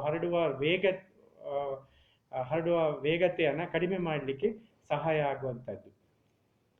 ಸೊ ಈಗ ನೀವು ತಿಳಿದಿರೋ ಪ್ರಕಾರ 2 ಫೇಸಸ್ ಆಫ್ ಲಾಕ್ಡೌನ್ ಆಗಿ 3ನೇ ಫೇಸಿಗೆ ಹೋಗಿದ್ದೇವೆ. ಈ ಫೇಸಲ್ಲಿ ನಾವು ಏನ್ ಮಾಡ್ತಾ ಇದ್ದೇವೆ ಅಂದ್ರೆ ಮುಖ್ಯವಾಗಿ ಲಾಕ್ಡೌನ್ ಜನರ ಕಾಂಟ್ಯಾಕ್ಟ್ ಅನ್ನ ಇನ್ನೂ ಕಡಿಮೆ ಇಟ್ಟಿದ್ದೇವೆ. ಬಟ್ ಎಲ್ಲಿ ರೋಗ ಕಡಿಮೆ ಇದೆ, ರೋಗದ ಈ ಪ್ರಿವೆಲೆನ್ಸ್ ಅಂತ ಹೇಳ್ತೇವೆ, ಅಂದ್ರೆ ರೋಗದ ಡೆನ್ಸಿಟಿಯಲ್ಲಿ ಕಡಿಮೆ ಇದೆ ಅಂತ ಕಡೆಯಲ್ಲಿ ಜನರ ಓಡಾಟವನ್ನು ಸ್ವಲ್ಪ ನಾವು ಬಿಟ್ಟಿದ್ದೇವೆ. ಇದರ ಉದ್ದೇಶವೇನೆಂದ್ರೆ ಜನರು ತಮ್ಮ ಸಾಮಾನ್ಯ ಜೀವನವನ್ನು ಮುಂದುವರಿಸಬೇಕು. ಇದಕ್ಕೆ ಸಹಾಯ ಆಗ್ಲಿಕ್ಕೆ ಈ ತರದ ಒಂದು ಲಿಮಿಟೆಡ್ ಲಾಕ್ಡೌನ್ ಅಥವಾ ಟೋಟಲ್ ಲಾಕ್ಡೌನ್ ಇಂದ ಲಿಮಿಟೆಡ್ ಲಾಕ್ಡೌನ್ಗೆ ಮುಂದುವರೆದಿದ್ದಾರೆ. ಈ ತರ ಪರಿಸ್ಥಿತಿಯಲ್ಲಿ ನಾವು 2 ಇಂಪಾರ್ಟೆಂಟ್ ವಿಷಯಗಳನ್ನ ನಾವು ತಿಳಿಬೇಕಾಗ್ತದೆ. ಒಂದು ಏನಂದ್ರೆ ಲಾಕ್ಡೌನಿನ ನಾವು ಪ್ರಿನ್ಸಿಪಲ್ಸ್ ಅಂದ್ರೆ ಸೋಷಿಯಲ್ ಡಿಸ್ಟೆನ್ಸಿಂಗ್ ನಾವು ಏನ್ ಮಾಡಿದ್ದೇವೆ ಅದು ನಾವು ಮುಂದುವರಿಸಲೇಬೇಕು. ಎರಡನೇದೇನೆಂದರೆ ನಮ್ಮ ಸಾಮಾನ್ಯ ಜೀವನವನ್ನ ನಾವು ಕೂಡ ಮುಂದುವರಿಬೇಕು. ಸೊ ಈ 2 ಅಪೋಸಿಟ್ ಸೈಡ್ ಅಲ್ಲಿ ಇರುವ ಈ ನಮ್ಮ ತಕ್ಕಡಿ ಅನ್ನು ಹಾಕಿ ನಾವು ಬ್ಯಾಲೆನ್ಸ್ ಆಗಿ ಈ 2 ನಮ್ಮ ಜೀವನದ 2 ಮಾರ್ಗಗಳನ್ನ ಮುಂದುವರಿಸಬೇಕು. ಹಾಗಾಗಿ ನಮ್ಮ ದಿನನಿತ್ಯದ ಕಾರ್ಯಾಚರಣೆಯನ್ನ ನಾವು ಈಗ ನಿಧಾನವಾಗಿ ಶುರು ಮಾಡುವಾಗ ಇಟ್ ಈಸ್ ವೆರಿ ಇಂಪಾರ್ಟೆಂಟ್. ನಾವು ಮುಖ್ಯವಾಗಿ ತಿಳಿಬೇಕು ದಟ್ ನಮ್ಮ ಮೊದಲಿನ ಪ್ರಿನ್ಸಿಪಲ್ಸ್ ಆಫ್ ಸೋಷಿಯಲ್ ಡಿಸ್ಟೆನ್ಸಿಂಗ್ ಈಗಲೂ ನಾವು ಕಂಟಿನ್ಯೂ ಮಾಡಬೇಕು. ಸೊ ಇದರ ಬಗ್ಗೆ ನಾವು ಕೆಲವು ಜಾಗ್ರತೆಗಳನ್ನು ನಾವು ತಿಳಿಬೇಕಾಗ್ತದೆ. ಸೊ ಅದಕ್ಕೋಸ್ಕರ ನಮ್ಮ ಸರ್ಕಾರ ಕೂಡ ನಿಮಗೆ ತಿಳಿದಿರೋ ಪ್ರಕಾರ ನಮ್ಮ ಈಗಿನ ಡಿಸೀಸ್ ಪ್ಯಾಟರ್ನ್ ಅನ್ನು ನೋಡಿಕೊಂಡು ನಮ್ಮ ದೇಶವನ್ನ ಹಲವಾರು ಝೋನ್ಸ್ ಅಂತ ಕ್ರಿಯೇಟ್ ಮಾಡಿದ್ದಾರೆ. ರೆಡ್ ಝೋನ್ ಅಂದ್ರೆ ಎಲ್ಲಿ ರಿಸ್ಕ್ ಆಫ್ ಟ್ರಾನ್ಸ್ಮಿಷನ್ ಅಂದ್ರೆ ಇದು ರೋಗ ಹರಡುವುದು ಬಹಳ ಹೈ ಇರುವಂತ ಜಾಗ. ಮಧ್ಯದ ಪ್ರಮಾಣ ಇರುವಂತದ್ದಕ್ಕೆ ಯೆಲ್ಲೋ ಝೋನ್ ಅಥವಾ ಆರೆಂಜ್ ಝೋನ್ ಅಂತ ಕ್ರಿಯೇಟ್ ಮಾಡಿದ್ದಾರೆ. ಮತ್ತೆ green zones. So green zone ಅಲ್ಲಿ ಜನರು ತಮ್ಮ ಸಾಮಾನ್ಯ ಆಕ್ಟಿವಿಟಿಯನ್ನು ಮುಂದುವರಿಸಬಹುದು. ಬಟ್ ಜನಗೂಡುದು ಈಗಲೂ ನಾವು ಪ್ರಿವೆಂಟ್ ಮಾಡಿದ್ದೇವೆ. ಹಲವಾರು ಕಡೆಯಲ್ಲಿ ಸೆಕ್ಷನ್ 144 ಇದೆ. 4 ಅಥವಾ 5 ಜನಕ್ಕಿಂತ ಜಾಸ್ತಿ ಜನ ಒಟ್ಟುಗೂಡಬಾರ್ದು. ಒಟ್ಟುಗೂಡಿದರೆ ಕೂಡ ನಾವು ಕನಿಷ್ಠ ಪಕ್ಷ 2 ಮೀಟರ್ ಡಿಸ್ಟೆನ್ಸ್ ಇಟ್ಕೊಂಡು ನಾವು ಮಾತಾಡಬೇಕು. ಮತ್ತು ಕೆಲವು ಮುಂದಿನ ಜಾಗ್ರತೆಗಳು ಇದೆ, ಅದು ನಾನು ಮುಂದೆ ಹೋಗ್ತಾ ಮಾತಾಡುತ್ತೇನೆ. ಸೊ ಇದು ಗ್ರೀನ್ ಝೋನ್ ನಲ್ಲಿ. ಯೆಲ್ಲೋ ಮತ್ತೆ ರೆಡ್ ಝೋನ್ ನಲ್ಲಿ ಜನರ ಮೂವ್ಮೆಂಟ್ ಈಗಲೂ ಬರೀ ಎಸೆನ್ಷಿಯಲ್ ಕಮಾಡಿಟೀಸ್ಗೆ ಮಾತ್ರ ಇಟ್ಟಿದ್ದಾರೆ. ಅದು ಅಲ್ಲದೆ ಜನರು ಗ್ರೀನ್ ಝೋನ್ ಇಂದ ರೆಡ್ ಝೋನಿಗೆ ಹೋಗುವುದನ್ನ ಆದಷ್ಟು ರಾಜ್ಯದ ಸರ್ಕಾರಗಳು ಮತ್ತು ಕೇಂದ್ರದ ಸರ್ಕಾರಗಳು ಇದನ್ನ ಆದಷ್ಟು ಅವಾಯ್ಡ್ ಮಾಡಲಿಕ್ಕೆ ಪ್ರಯತ್ನ ಮಾಡ್ತಾ ಇದ್ದಾರೆ. ಹಾಗಾಗಿ ನೀವು ಈಗಲೂ ನೋಡಿರ್ಬೋದು ಕೆಲವು ಕಂಟೈನ್ಮೆಂಟ್ ಝೋನ್ಸ್ ಅಂತ ಕ್ರಿಯೇಟ್ ಮಾಡಿದ್ದಾರೆ. ಇದರ ಒಳಗೆ ಜನರು ಹೋಗುದು ಬರುವುದನ್ನ ಆದಷ್ಟು ಪೊಲೀಸು ಅಥವಾ ಮತ್ತು ಹಲವಾರು ಅಧಿಕಾರಿಗಳು ಅದನ್ನ ಆದಷ್ಟು ಕಡಿಮೆ ಪ್ರಮಾಣದಲ್ಲಿ ಇಡ್ಲಿಕ್ಕೆ ಪ್ರಯತ್ನ ಮಾಡ್ತಾ ಇದ್ದಾರೆ. ಸೊ ಇದರಿಂದ ಏನಂದ್ರೆ ರೆಡ್ ಝೋನ್ ಅಥವಾ ಕಂಟೈನ್ಮೆಂಟ್ ಝೋನ್ ಅಲ್ಲಿ ಎಲ್ಲಿಯಾದರೂ ರೋಗದ ಡೆನ್ಸಿಟಿ ಜಾಸ್ತಿ ಇದ್ರೆ ಅದು ಗ್ರೀನ್ ಝೋನಿಗೆ ಅಥವಾ ಯೆಲ್ಲೋ ಝೋನಿಗೆ ಹರಡದಂತೆ ನೋಡುವ ಪ್ರಯತ್ನ. ಸೊ ಇದು ಸರ್ಕಾರದ ಕಡೆಯಿಂದ ಮಾಡಿದ ಪ್ರಯತ್ನ. ಅವರು ಮಾಡಿದ ಎಲ್ಲ ಶ್ರಮಕ್ಕೆ ನಮ್ಮ ಕಡೆಯಿಂದ ಸಹ ನಾವು ನಮ್ಮ ಒಂದು ಸಿಟಿಸನ್ ಆಗಿ ಏನೇನು ನಮ್ಮ ಡ್ಯೂಟೀಸ್ ಅನ್ನ ಮಾಡಬೇಕು ಅದನ್ನ ನಾವು ಈಗಿನ ಪರಿಸ್ಥಿತಿಯಲ್ಲಿ, ಈಗಿನ ಒಂದು ಎಪಿಡೆಮಿಕ್ ಪರಿಸ್ಥಿತಿಯಲ್ಲಿ, ಒಂದು ಪ್ಯಾಂಡಮಿಕ್ ಪರಿಸ್ಥಿತಿಯಲ್ಲಿ which is considered national disaster ಅಂತ ಒಂದು ಕನ್ಸಿಡರ್ ಆಗಿರುವಂತ ಒಂದು ಪರಿಸ್ಥಿತಿಯಲ್ಲಿ ನಮ್ಮ ಕಡೆಯಿಂದ ಸಹ ಏನೇನು ಪ್ರಯತ್ನಗಳು ಮಾಡಬೇಕು ಇದನ್ನೆಲ್ಲ ನಾವು ತಿಳಿದುಕೊಂಡು ನಾವು ಮಾಡಲೇಬೇಕು. ಇಂಪಾರ್ಟೆಂಟ್ ಆಗಿ ನಾವು ಜನರ ಕಡೆ ಹೋಗುವಾಗ ಆದಷ್ಟು ಗ್ರೂಪ್ಗಳನ್ನ ಮಾಡೋದು ಪ್ರಿವೆಂಟ್ ಮಾಡಬೇಕು. ಮೀಟಿಂಗ್ ಇದೆ ಅಥವಾ ಏನಾದರೂ ಈ ತರ ಅಫಿಷಿಯಲ್ ಕೆಲಸಗಳು ಇದ್ರೆ ಅದನ್ನ ಆದಷ್ಟು ಆನ್ಲೈನ್ ಅಥವಾ ಹಲವಾರು ಪ್ಲಾಟ್ಫಾರ್ಮ್ಗಳಿಂದ ಮಾಡಲಿಕ್ಕೆ ನಾವು ಪ್ರಯತ್ನ ಮಾಡಬೇಕು. ಒಂದು ವೇಳೆ ಜನರನ್ನ ಸಂಪರ್ಕಿಸಲೇಬೇಕಾದ ಪರಿಸ್ಥಿತಿ ಬಂದರೆ ಅಥವಾ ಮನೆಯಿಂದ ಹೊರಗಡೆ ಹೋಗಲೇಬೇಕಾದಂತ ಪರಿಸ್ಥಿತಿ ಬಂದ್ರೆ ನಾವು ಖಚಿತವಾಗಿ ಮಾಸ್ಕ್ ಹಾಕಲೇಬೇಕು. ಖಂಡಿತವಾಗಿ ಮಾಸ್ಕ್ ಹಾಕೊಂಡು ಎಲ್ಲಿ ಹೋದರೂ ಮಾಸ್ಕ್ ತೆಗೆಯದೆ ಮೂವ್ಮೆಂಟ್ ಮಾಡ್ಕೊಂಡು ಇರಬೇಕು.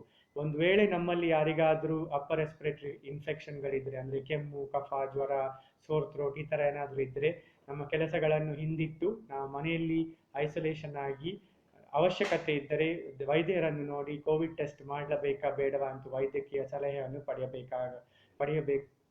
ಪಡೆಯುವುದು ಬಹಳ ಮುಖ್ಯವಾದ ಒಂದು ಪ್ರಿಕಾಷನರಿ ಮೆಜರ್, ಮತ್ತು ನಮಗೆ ಮಾತ್ರ ಅಲ್ಲ, ನಮ್ಮ ಕಮ್ಯುನಿಟಿಗೆ ಕೂಡ ಅದು ಬಹಳ ಹೆಲ್ಪ್ ಆಗುವಂಥದ್ದು.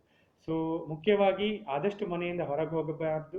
ಹೋಗಲೇಬೇಕಾದ ಪರಿಸ್ಥಿತಿ ಬಂದರೆ ಈ ಕೆಲವು ಮಾಸ್ಕ್ ಅನ್ನು ಹಾಕಲೇಬೇಕು. ಯಾವಾಗಲೂ ನಾವು ಮನೆಯಿಂದ ಹೊರಗೆ ಹೋದಾಗ ಒಂದು ಸ್ಯಾನಿಟೈಸರ್, ಡಿಸ್ಇನ್ಫೆಕ್ಟೆಂಟ್ ಸೊಲ್ಯೂಷನ್ ಅನ್ನು ಇಟ್ಕೊಂಡು ಹೋಗಿ. ಈಗ ಮಾರ್ಕೆಟಲ್ಲಿ ಹಲವಾರು ಥರದ ಸ್ಯಾನಿಟೈಸರ್ಗಳು ಅವೈಲಬಲ್ ಇದೆ. ಹ್ಯಾಂಡ್ ರಬ್ ಅಂತ ಹೇಳ್ತೇವೆ.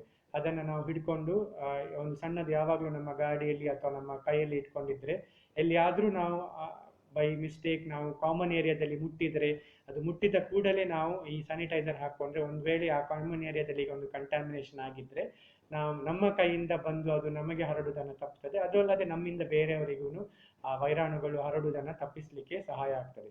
ಆದಷ್ಟು ನೀವೀಗ ಲಿಫ್ಟು ಅಥವಾ ಸ್ಟೇರ್ಸ್ ಅಲ್ಲಿ ಹೋಗುವಾಗ ಗೋಡೆಗಳನ್ನು, ರೈಲಿಂಗ್ಗಳನ್ನು ಮುಟ್ಟುವುದನ್ನು ಆದಷ್ಟು ಅವಾಯ್ಡ್ ಮಾಡಿ. ನಿಮ್ಮ ಕೆಲಸದ ಕಾರ್ಯಕ್ಕೆ ಹೋದಾಗ, ಅಂದರೆ ನಿಮ್ಮ ಆಫೀಸ್ಗಳಲ್ಲಿ, ನಿಮ್ಮ ಕೆಲಸ ಮಾಡುವ ಜಾಗಗಳಲ್ಲಿ ಕೂಡ ಜನರಿಗೆ ಇದರ ಬಗ್ಗೆ ಮಾಹಿತಿ ಕೊಡುವುದು, ಜನರಿಗೆ ಇದರ ಬಗ್ಗೆ ತಿಳುವಳಿಕೆ ಇಲ್ಲದವರಲ್ಲಿ ತಿಳುವಳಿಕೆ ಹೇಳಿಕೊಡುವುದು ನಮ್ಮ ಬಹಳ ಮುಖ್ಯವಾದ ಕರ್ತವ್ಯವಾಗುತ್ತದೆ. ಮೀಟಿಂಗ್, ಇದು ಆಫೀಸ್ಗಳಲ್ಲಿ ಕೂಡ ಹಾಗೆ, ಆದಷ್ಟು 2 ಮೀಟರ್ ದೂರಕ್ಕಿಂತ ಜಾಸ್ತಿ ಡಿಸ್ಟೆನ್ಸಲ್ಲಿ ಕೂತ್ಕೊಂಡು ಮಾಸ್ಕನ್ನು ಉಪಯೋಗಿಸಿಕೊಂಡು ಆದಷ್ಟು ಕಿಟಕಿ ಬದಿಯಲ್ಲಿ ಕೂತ್ಕೊಳ್ಳೋದು ಬಹಳ ಮುಖ್ಯ. ಈ ಕೆಲವು ಏರಿಯಾದಲ್ಲಿ ಏರ್ ಕಂಡೀಷನಿಂಗ್ ಇರ್ತದೆ, ಬಟ್ ಅದಕ್ಕೆ ನಾವು ಈ ಸೆಂಟ್ರಲ್ AC ಇರುವಾಗ ನಾವು ಅದಕ್ಕೇನು ಮಾಡ್ಲಿಕ್ಕೆ ಆಗೋದಿಲ್ಲ.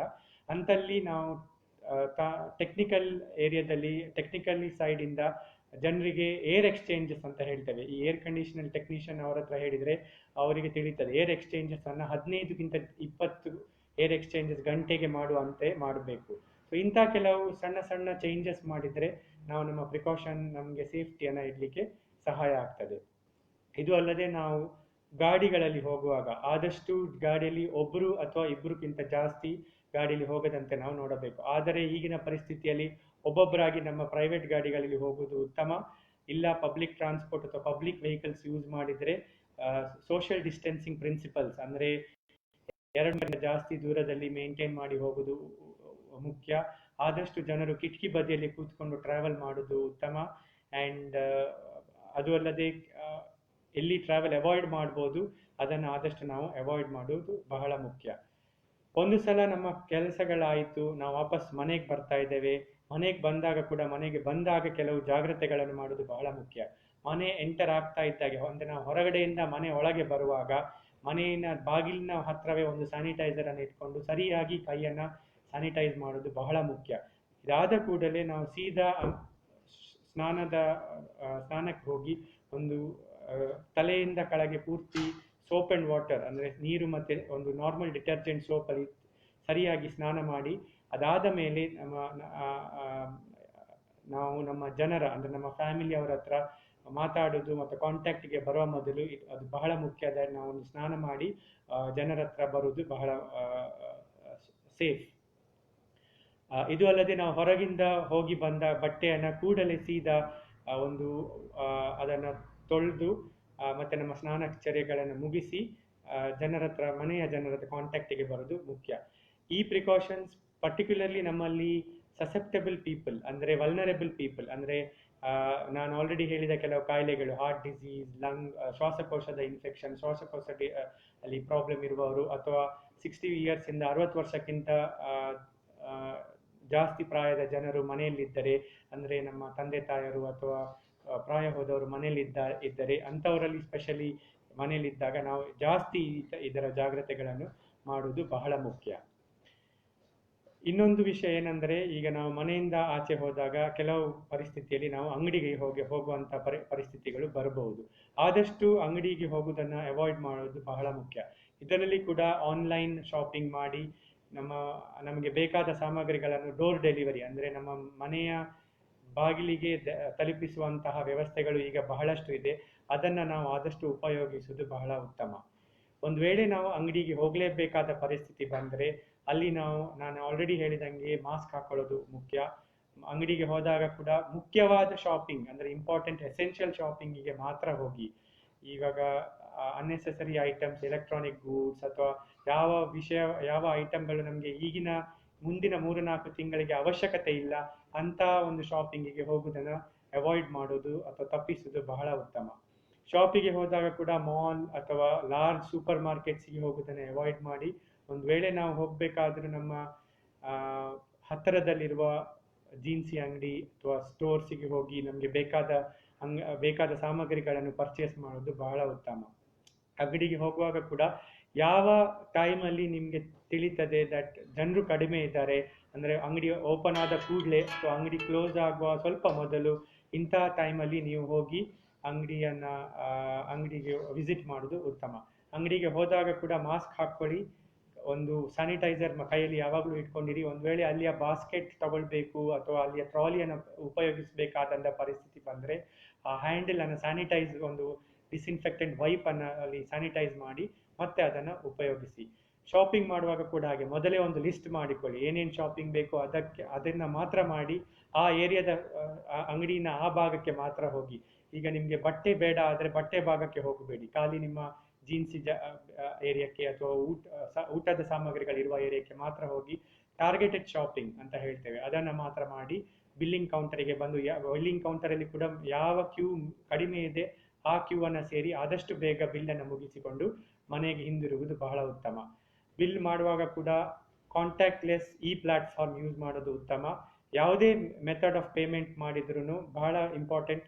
ಪೇಮೆಂಟ್ ಆದ ಮೇಲೆ, ಬಿಲ್ಲಿಂಗ್ ಆದ ಮೇಲೆ ನಿಮ್ಮ ಗಾಡಿಯನ್ನು ಏರುವ ಮೊದಲು ನೀವು ಒಂದು ಕೈಯನ್ನು ಸ್ಯಾನಿಟೈಸ್ ಮಾಡೋದು ಬಹಳ ಮುಖ್ಯ. ಸೊ ಈ ಎಲ್ಲ ಜಾಗ್ರತೆಗಳನ್ನು ಮಾಡಿದರೆ ಈ ರೋಗದ ಹರಡುವುದನ್ನು ಮತ್ತು ತಮಗೆ ರೋಗ ಬರುವುದನ್ನು ರಿಸ್ಕನ್ನು ಕಡಿಮೆ ಮಾಡಲಿಕ್ಕೆ ಬಹಳ ಸಹಾಯ ಆಗುತ್ತದೆ. ಈಗ ನೆಕ್ಸ್ಟ್, ಮನೆ ಒಳಗಿನ ಸೇಫ್ಟಿ ಆಲ್ರೆಡಿ ನಾನು ಮಾತಾಡಿದ್ದೇನೆ. ಕೆಲವೊಂದ್ಸಲ ನಾವು ಮನೆಯಲ್ಲಿ ಕೆಲವು ವಿಸಿಟರ್ಸ್ಗಳು ಬರುವುದನ್ನು ತಪ್ಪಿಸ್ಲಿಕ್ಕಾಗುವುದಿಲ್ಲ.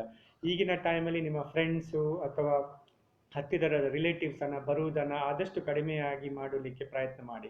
ಈಗ ಕೆಲವು ಎಸೆನ್ಷಿಯಲ್ ವಿಸಿಟರ್ಸ್ ಅಂತ ಹೇಳ್ತೇವೆ. ಈಗ ಮನೆಯ ಕೆಲಸ ಮಾಡುವವರು ಕೆಲವೊಮ್ಮೆ ಬರಬೇಕಾಗ್ಬೋದು, ಅಥವಾ ಮನೆಯಲ್ಲಿ ಯಾರಿಗಾದ್ರೂ ಹುಷಾರಿಲ್ಲ ಅವರ ಸಹಾಯಕ್ಕೆ ಕೆಲವರು ಕೆಲಸದವರು ಅಥವಾ ನರ್ಸ್ ಬರಬೇಕಾಗ್ಬೋದು, ಅಥವಾ ನಿಮ್ಮ ಮನೆಯಲ್ಲಿ ಇಲೆಕ್ಟ್ರಿಕಲ್ ಪ್ರಾಬ್ಲಮ್ ಬಂತು, ಪ್ಲಂಬಿಂಗ್ ಪ್ರಾಬ್ಲಮ್ ಬಂತು ಅಂತ ಅನಿವಾರ್ಯ ಕಾರಣಗಳಿಂದ ಯಾರಾದರೂ ಬರಲೇಬೇಕಾಯಿತು ಆದರೆ ನೀವು ಆ ವಿಸಿಟರ್ಗಳಿಗೂ ಕೆಲವು ಇಂಪಾರ್ಟೆಂಟ್ ಪ್ರಿಕಾಷನ್ಸನ್ನು ಫಾಲೋ ಮಾಡುವಂತೆ ಮಾಡಿ.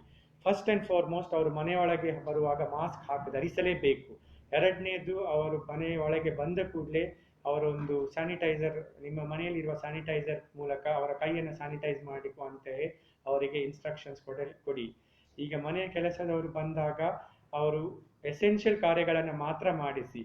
ಕೆಲವು ಕಾರ್ಯಗಳು ಯಾವುದು ನಿಮ್ಮ ಕೈಯಲ್ಲಿ ಮಾಡಲಿಕ್ಕೆ ಸಾಧ್ಯವಿದೆಯೋ ಅಥವಾ ನಿಮ್ಮ ಕೈಯಲ್ಲಿ ಈಗಿನ ಮಟ್ಟಿಗೆ ಅದನ್ನು ತಳ್ಳಿ ಪೋಸ್ಟ್ಪೋನ್ ಮಾಡಬಹುದಾದರೆ ಆ ಕಾರ್ಯಗಳನ್ನೆಲ್ಲ ಪೋಸ್ಟ್ಪೋನ್ ಮಾಡಿಸಿ. ಈಗ ಫಾರ್ ಎಕ್ಸಾಂಪಲ್, ಈಗ ಅವರನ್ನು ತೆಜ್ಜ ಕ್ಲೀನ್ ಮಾಡಿಸೋದು, ಟೆರೆಸ್ ಕ್ಲೀನ್ ಮಾಡಿಸೋದು, ಇಂಥ ಕಾರ್ಯಗಳನ್ನು ಈಗಿನ ಪರಿಸ್ಥಿತಿಯಲ್ಲಿ ಅವಾಯ್ಡ್ ಮಾಡ್ಬೋದು. ಸೊ ಹಾಗಾಗಿ ನಿಮ್ಮ ಮನೆಯ ಕೆಲಸದವರಿಗೆ ಆ ಥರ ಕೆಲಸಗಳನ್ನು ಮಾಡಿಸ್ಲಿಕ್ಕೆ ಈಗ ಕೊಡಬೇಡಿ. ಈಗ ಮುಖ್ಯವಾಗಿ ಏನು ಕೆಲಸಗಳು ಬೇಕು, ಇಂಪಾರ್ಟೆಂಟ್ ಕೆಲಸಗಳನ್ನು ಮಾತ್ರ ಮಾಡಿಸಿ ಅವರು ಮನೆಯೊಳಗೆ ಮಿನಿಮಮ್ ಟೈಮ್ ಕಳೆದು ಅವರು ಆದಷ್ಟು ಬೇಗ ಮನೆಯ ಕೆಲಸ ಮುಗಿಸಿ ಮನೆಯಿಂದ ಅವರ ಮನೆಗೆ ಹಿಂದಿರುಗುವುದು ಬಹಳ ಮುಖ್ಯ. ಅದು ಅಲ್ಲದೆ ಮನೆಯ ಕೆಲಸದವರಿಗೆ ನೀವು ನಿಮ್ಮ ಕಡೆಯಿಂದ ಕೂಡ ಅವರನ್ನು ಎಜುಕೇಟ್ ಮಾಡಬೇಕು. ದಟ್ ಅವರಿಗೆ ಏನೇನು ಅವರ ಸ್ವಂತ ಮನೆಯಲ್ಲಿ ಏನೇನು ಪ್ರಿಕಾಷನ್ಸ್ಗಳನ್ನು ತಿಳ್ಕೊಳ್ಬೇಕು, ಮತ್ತು ಅವರ ಮನೆಯಲ್ಲಿ ಅವರಿಗೆ ಅಥವಾ ಅವರ ಮನೆಯ ಸಂಬಂಧಿಕರಿಗೆ ಯಾರಿಗಾದರೂ ಕಾಯಿಲೆಗಳು ಅಂದರೆ ಲೈಕ್ ರೆಸ್ಪಿರೇಟರಿ ಇನ್ಫೆಕ್ಷನ್ಸ್, ಕೆಮ್ಮು, ಜ್ವರ, ಕಫ ಇದೆ ಆದರೆ ಅವರು ಕೆಲಸಕ್ಕೆ ಬಾರದಂತೆ ಅಥವಾ ನಿಮಗೆ ತಿಳಿಸುವಂತೆ ಅವರಿಗೆ ಎಜುಕೇಟ್ ಮಾಡೋದು ಮುಖ್ಯ. ಅದು ಅಲ್ಲದೆ ಅವರನ್ನು ಕೂಡ ಒಂದು ಆಸ್ಪತ್ರೆಗೆ ಅವರು ಹೋಗುವಂತೆ ಅವರಿಗೆ ಒಂದು ಸಲಹೆ ಕೊಡೋದು ನಮ್ಮ ಬಹಳ ಮುಖ್ಯದ ಒಂದು ಡ್ಯೂಟಿಯಾಗಿ ಬರ್ತದೆ. ಈ ಬೇರೆ ವಿಸಿಟರ್ಸ್, ಈಗ ನಾನು ಹೇಳಿದಾಗೆ ಎಲೆಕ್ಟ್ರಿಷಿಯನ್, ಪ್ಲಂಬರ್ ಅವರೆಲ್ಲ ಒಳಗೆ ಬಂದರೂ ಕೂಡ ಅವರಿಗೆ ಮಿನಿಮಮ್ ಅಮೌಂಟ್ ಆಫ್ ಟೈಮ್ ಮನೆಯಲ್ಲಿ ಕಳೆಯುವಂತೆ ಮಾಡಿ ಅವರ ಕೆಲಸವನ್ನು ಮುಗಿಸಿ ಅವರು ಹೋಗುವಂತೆ ಮಾಡಬೇಕು. ಅದು ಅಲ್ಲದೆ ನಾನು ಆಲ್ರೆಡಿ ಹೇಳಿದಂಗೆ ಮಾಸ್ಕ್ ಧರಿಸುವುದು ಬಹಳ ಮುಖ್ಯ. ಅದು ಅಲ್ಲದೆ ಅವರು ಕೆಲಸ ಮುಗಿಸಿ ಹೋದ ಮೇಲೆ ಅವರು ಎಲ್ಲೆಲ್ಲಿ ತಮ್ಮ ಕೈಯನ್ನು ಮುಟ್ಟಿದ್ದಾರೆ, ನಿಮ್ಮ ಮನೆಯ ಸರ್ಫೇಸ್ಗಳನ್ನು, ನಿಮ್ಮ ಮನೆಯ ಯಾವ ಭಾಗಗಳನ್ನು ಮುಟ್ಟಿದ್ದಾರೆ ಆ ಭಾಗಗಳನ್ನೆಲ್ಲ ನೀವು ಕ್ಲೀನ್ ಮಾಡೋದು, ಒಂದು ಡಿಸ್ಇನ್ಫೆಕ್ಟೆಂಟ್ ಸೊಲ್ಯೂಷನ್ ಹಾಕಿ ಕ್ಲೀನ್ ಮಾಡೋದು ಬಹಳ ಮುಖ್ಯ. ನೀವು ಹೊರಗಡೆಯಿಂದ ತಂದ ಸಾಮಗ್ರಿಗಳು ಅಥವಾ ನಿಮ್ಮ ಮನೆಗೆ ಡೋರ್ ಡೆಲಿವರಿ ಆದ ಸಾಮಗ್ರಿಗಳಿಗೂ ನೀವು ಕೆಲವು ಪ್ರಿಕಾಷನ್ಸ್ಗಳನ್ನು ಇಟ್ಕೊಳ್ಳಬೇಕು. ಒಂದು ಮನೆಯ ಬಾಗಿಲಿನ ಒಳಗೆ ಹೋದ ಕೂಡಲೇ ಒಂದು ಏರಿಯಾ ಇಟ್ಕೊಳ್ಳಿ. ಆ ಹೊಸ ಸಾಮಗ್ರಿಗಳನ್ನೆಲ್ಲ ಆ ಏರಿಯಾದಲ್ಲಿ ಇಟ್ಟು ಅದನ್ನೆಲ್ಲ ಒಂದು ಡಿಸ್ಇನ್ಫೆಕ್ಟೆಂಟ್ ಸೊಲ್ಯೂಷನಲ್ಲಿ ಕ್ಲೀನ್ ಮಾಡಿದ ಮೇಲೆಯೇ ಅದರ ನಿಯಮಿತ ಜಾಗಕ್ಕೆ ನೀವು ತಗೊಂಡು ಹೋಗೋದು ಉತ್ತಮ. ಹೊರಗಿಂದ ತಂದ ತರಕಾರಿಗಳನ್ನು ಸರಿಯಾಗಿ ತೊಳೆದು ನೀರಿನಲ್ಲಿ ರನ್ನಿಂಗ್ ವಾಟರ್ ಅಲ್ಲಿ ತೊಳೆದು ಅದನ್ನು ಆದಷ್ಟು ಕ್ಲೀನ್ ಮಾಡಿ ತೊಳೆದು ಡ್ರೈ ಮಾಡಿದ ಮೇಲೇ ಅದನ್ನು ಒಳಗಡೆ ನೀವು ಇಟ್ಕೊಳ್ಳೋದು ಬಹಳ ಬಹಳ ಉತ್ತಮ. ಆದಷ್ಟು ಸಾಮಗ್ರಿಗಳನ್ನು ಬೇಯಿಸಿ ತಿನ್ನೋದು ಉತ್ತಮ. ಬಟ್ ಅಫ್ಕೋರ್ಸ್ ಕೆಲವು ತರಕಾರಿಗಳು, ಕೆಲವು ಫ್ರೂಟ್ಸ್ಗಳನ್ನು ನಾವು ಬೇಯಿಸ್ಲಿಕ್ಕೆ ಆಗೋದಿಲ್ಲ. ಬಟ್ ಅದನ್ನು ತರೋವಾಗಿ ಬಹಳಷ್ಟು ನೀಟಾಗಿ ನೀರಲ್ಲಿ ಕ್ಲೀನ್ ಮಾಡಿ ಅದನ್ನು ಯೂಸ್ ಮಾಡೋದು ಬಹಳ ಉತ್ತಮವಾದ ಪ್ರಾಕ್ಟೀಸ್. ಇದೆಲ್ಲ ಆದ ಮೇಲೆ ನಾನು ಹೇಳಿದಂತೆ ಯಾವುದೇ ಚಿಹ್ನೆಗಳು, ರೋಗದ ಚಿಹ್ನೆಗಳು ನಿಮಗೆ ಬಂದರೆ ಆದಷ್ಟು ಬೇಗ ಎಟ್ ದ ಅರ್ಲಿಯೆಸ್ಟ್ ನೀವು ಹಾಸ್ಪಿಟಲಿಗೆ ಅಥವಾ ವೈದ್ಯರಿಗೆ ವೈದ್ಯರನ್ನು ನೀವು ಕಂಡು ಅದರ ಬಗ್ಗೆ ಅದರ ಬಗ್ಗೆ ಏನೇನು ಚಿಕಿತ್ಸೆಗಳನ್ನು ಬೇಕು, ಅದಕ್ಕೆ ಬೇಕಾದ ಕೆಲವು ಟ್ರೀಟ್ಮೆಂಟ್ಗಳನ್ನು ಪಡೆದು ಬೇಕಾದ ಟೆಸ್ಟ್ಗಳನ್ನು ಮಾಡೋದು ಬಹಳ ಮುಖ್ಯ. ಈಗ ನಾನು ಹೇಳಿದಂತೆ ಬಹಳ ಜಾಗ್ರತೆಗಳ ಬಗ್ಗೆ ನಾನು ಆಲ್ರೆಡಿ ನಿಮಗೆ ಮಾತಾಡಿದ್ದೇನೆ.